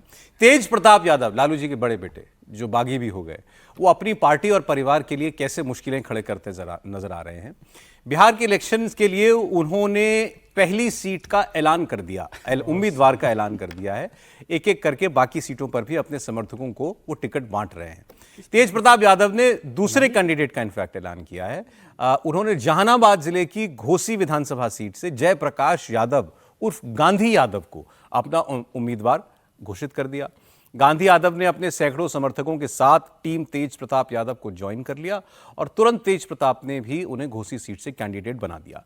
अब तेज प्रताप यादव ने कहा कि यह तो शुरुआत है, अभी पाइपलाइन में और कई नेता हैं, कार्यकर्ता हैं जो आने वाले दिनों में उनकी टीम का हिस्सा बनने वाले हैं। तेज प्रताप ने कहा कि लोगों के आशीर्वाद से टीम तेज प्रताप का विस्तार हो रहा है, विरोधियों को कड़ा जवाब मिलेगा। एसआईआर के मुद्दे पर उनसे सवाल पूछा गया तो उन्होंने बड़ा इंटरेस्टिंग जवाब दिया। तेज प्रताप यादव ने कहा कि यह सब चुनाव के वक्त ही निकाला जाता है, ये सारे मुद्दे, ये सब तेजस्वी जाने और राहुल गांधी जाने, हमको क्या। इनको मदद किया जाएगा। आने वाले वक्त में कितने लोग और पाइपलाइन में हैं जो टीम तेज प्रताप से जुड़ेंगे? लगभग देखिए, पाइपलाइन में बहुत सारे लोग हैं जुड़ने के लिए और लगातार लोग जुड़ रहे हैं। सभी लोग जुड़ने का काम कर रहा है। किस विधानसभा से लड़ेंगे ये? घोसी से, जहानाबाद घोसी से। 17 अगस्त राहुल गांधी यहाँ पे आ रहे हैं। तो राहुल गांधी जी जाने और तेजस्वी जी जाने क्या करेंगे वो लोग। तो उसमें कुछ गड़बड़ी है क्या? ऐसा लग रहा है कि जो मुद्दा उठाया जा रहा है एसआईआर को लेके। ठीक है, चुनाव आ गया है सामने तो हमको तो फाइट करना ही है, लड़ना ही है। अब क्या मामला है नहीं मामला है वो लोग जाने, उनका काम जाने। जो दो वोटर आईडी जो बन जा रहा है उसको चुनाव आता है तभी सब चुनाव आता है तभी सब यहाँ ये सब मुद्दे उठाए जाते हैं। तेजस्वी यादव ने कहा इस मुद्दे पर चुनाव बॉयकॉट की धमकी दे दी थी और वो कह रहे हैं ये सब चुनाव के टाइम के मुद्दे हैं बाकी, लेकिन इनके प्रयास कुछ और भी चल रहे हैं। समीर जी बताएंगे आपको। तेजस्वी यादव से निपटने के लिए, मतलब अपने भाई को चुनौती देने के लिए तेज प्रताप यादव ने 5 पार्टियों को जोड़ा। हालांकि बहुत उनका जमीनी आधार नहीं, लेकिन कुछ पार्टियों का ऐसा है कि जातिगत समीकरण कुछ क्षेत्रों में है। तो 5 पार्टियों ने अभी तेज प्रताप के साथ गठबंधन कर लिया और उन्हें अपना नेता माना। इस पार्टी में विकास वंचित इंसाफ पार्टी शामिल है, दूसरी पार्टी भोजपुरिया जन मोर्चा बनाया है, तीसरी प्रगतिशील जनता पार्टी है, चौथी वाजिब अधिकार पार्टी है और 5वीं जो है संयुक्त किसान विकास पार्टी। इन 5 पार्टियों ने किया। और अगर 2020 का अगर चुनाव देखें तो इन 5 पार्टियों को मिलकर 7.5 से 8 लाख के करीब वोट मिला था बिहार के अंदर। तो 7-8 लाख पार्टी का जो वोट बैंक है वो फिलहाल तेज प्रताप के साथ जुड़ा हुआ है। तो क्या तेज प्रताप के आने से कुछ यादव कम्युनिटी का वोट टूटेगा? क्या दूसरे लोग उसके साथ जुड़ेंगे? क्या ऐसे लोग जिन्हें तेजस्वी यादव टिकट काट देंगे इस बार के चुनाव में, क्या वो तेज प्रताप के साथ जाकर चुनाव लड़ेंगे? तो मुझे लग रहा है उनका टारगेट बहुत साफ है कि भाई अपने भाई को अपनी ताकत बताओ, पिताजी को अपनी ताकत बताओ और कोशिश करो कि वो उनके साथ गठबंधन करो। उन्होंने कहा भी है कि हमने भी 5 पार्टियों का गठबंधन किया है, अगर हमारा भैया तेजस्वी चाहेगा तो हम उनके साथ भी गठबंधन कर सकते हैं चुनाव के अंदर। तो उन्होंने बयान दिया। तो मुझे लगता है फिलहाल वो अभी एक प्रेशर पॉलिटिक्स तेजस्वी यादव को बताना चाहते हैं कि भाई मुझे आपने भले ही पार्टी से निष्कासित कर दिया, घर से निकाल दिया हो, बिहार में मैं अभी हूं और मैं चुनाव लड़ूंगा। निश्चित रूप से 2-4 सीटों पर तो उनका एक प्रभाव रहा होगा या परिवार के लोग जो उनको समर्थन देंगे। तो फिलहाल वो अपने एक राजनीतिक पृष्ठभूमि देख रहे हैं, उनको कितना जनता का समर्थन मिलता है, क्या वो विकल्प बन पाते हैं, ये आने वाले समय में पता पड़ेगा। त्रिपाठी जी, और एसआईआर पर तो बड़ा गजब बोल गए वो। नहीं देखिए, मतलब ये राजनीतिक बयान के तौर पर है, लेकिन जो कह रहे हैं वो बात तो सही है। सारी चीज़ें इसी के लिए निकलती हैं, और वरना ये प्रक्रिया क्या कोई जानता नहीं था, या ऐसी गड़बड़ियाँ रहती हैं कोई जानता नहीं था, उसको ठीक क्यों नहीं कराते भाई? और मैं तो बार बार कहता हूँ कि लोकतंत्र में तो पार्टियों की भी भूमिका होती है ना, वो क्यों छिपा के रहते हैं? और अच्छा है कि थोड़ी चर्चा और जमकर हो, लेकिन एक चीज और इससे साफ हुई कि हम लोग जो अभी तक ये मान रहे थे, और अभी भी कई लोगों को लगता है, अब लगता है कि शायद तेजस्वी और तेज प्रताप ये एकदम नदी के दो छोर हो गए। राजनीतिक तौर पर लंबे समय से चल रहा था। जब वो उप मुख्यमंत्री और वो स्वास्थ्य मंत्री बने थे, तब भी ये हुआ था कि उसको तेज प्रताप ने स्वीकार नहीं किया था। तेज प्रताप को हमेशा लगता है कि वो बड़े हैं, उनकी अपनी एक क्षमता है, और कई लोग बिहार की राजनीति को समझने वाले तो ये भी कहते हैं, जिन्होंने लालू जी को भी देखा है, कि भाई जो बात व्यवहार है वो तो लालू जी और तेज प्रताप का एक जैसा है। तेजस्वी तो लालू जी जैसे न व्यवहार करते हैं न उस तरह के हैं। चूंकि समय बदल गया है तो इसलिए तेज प्रताप की राजनीति चल नहीं पा रही।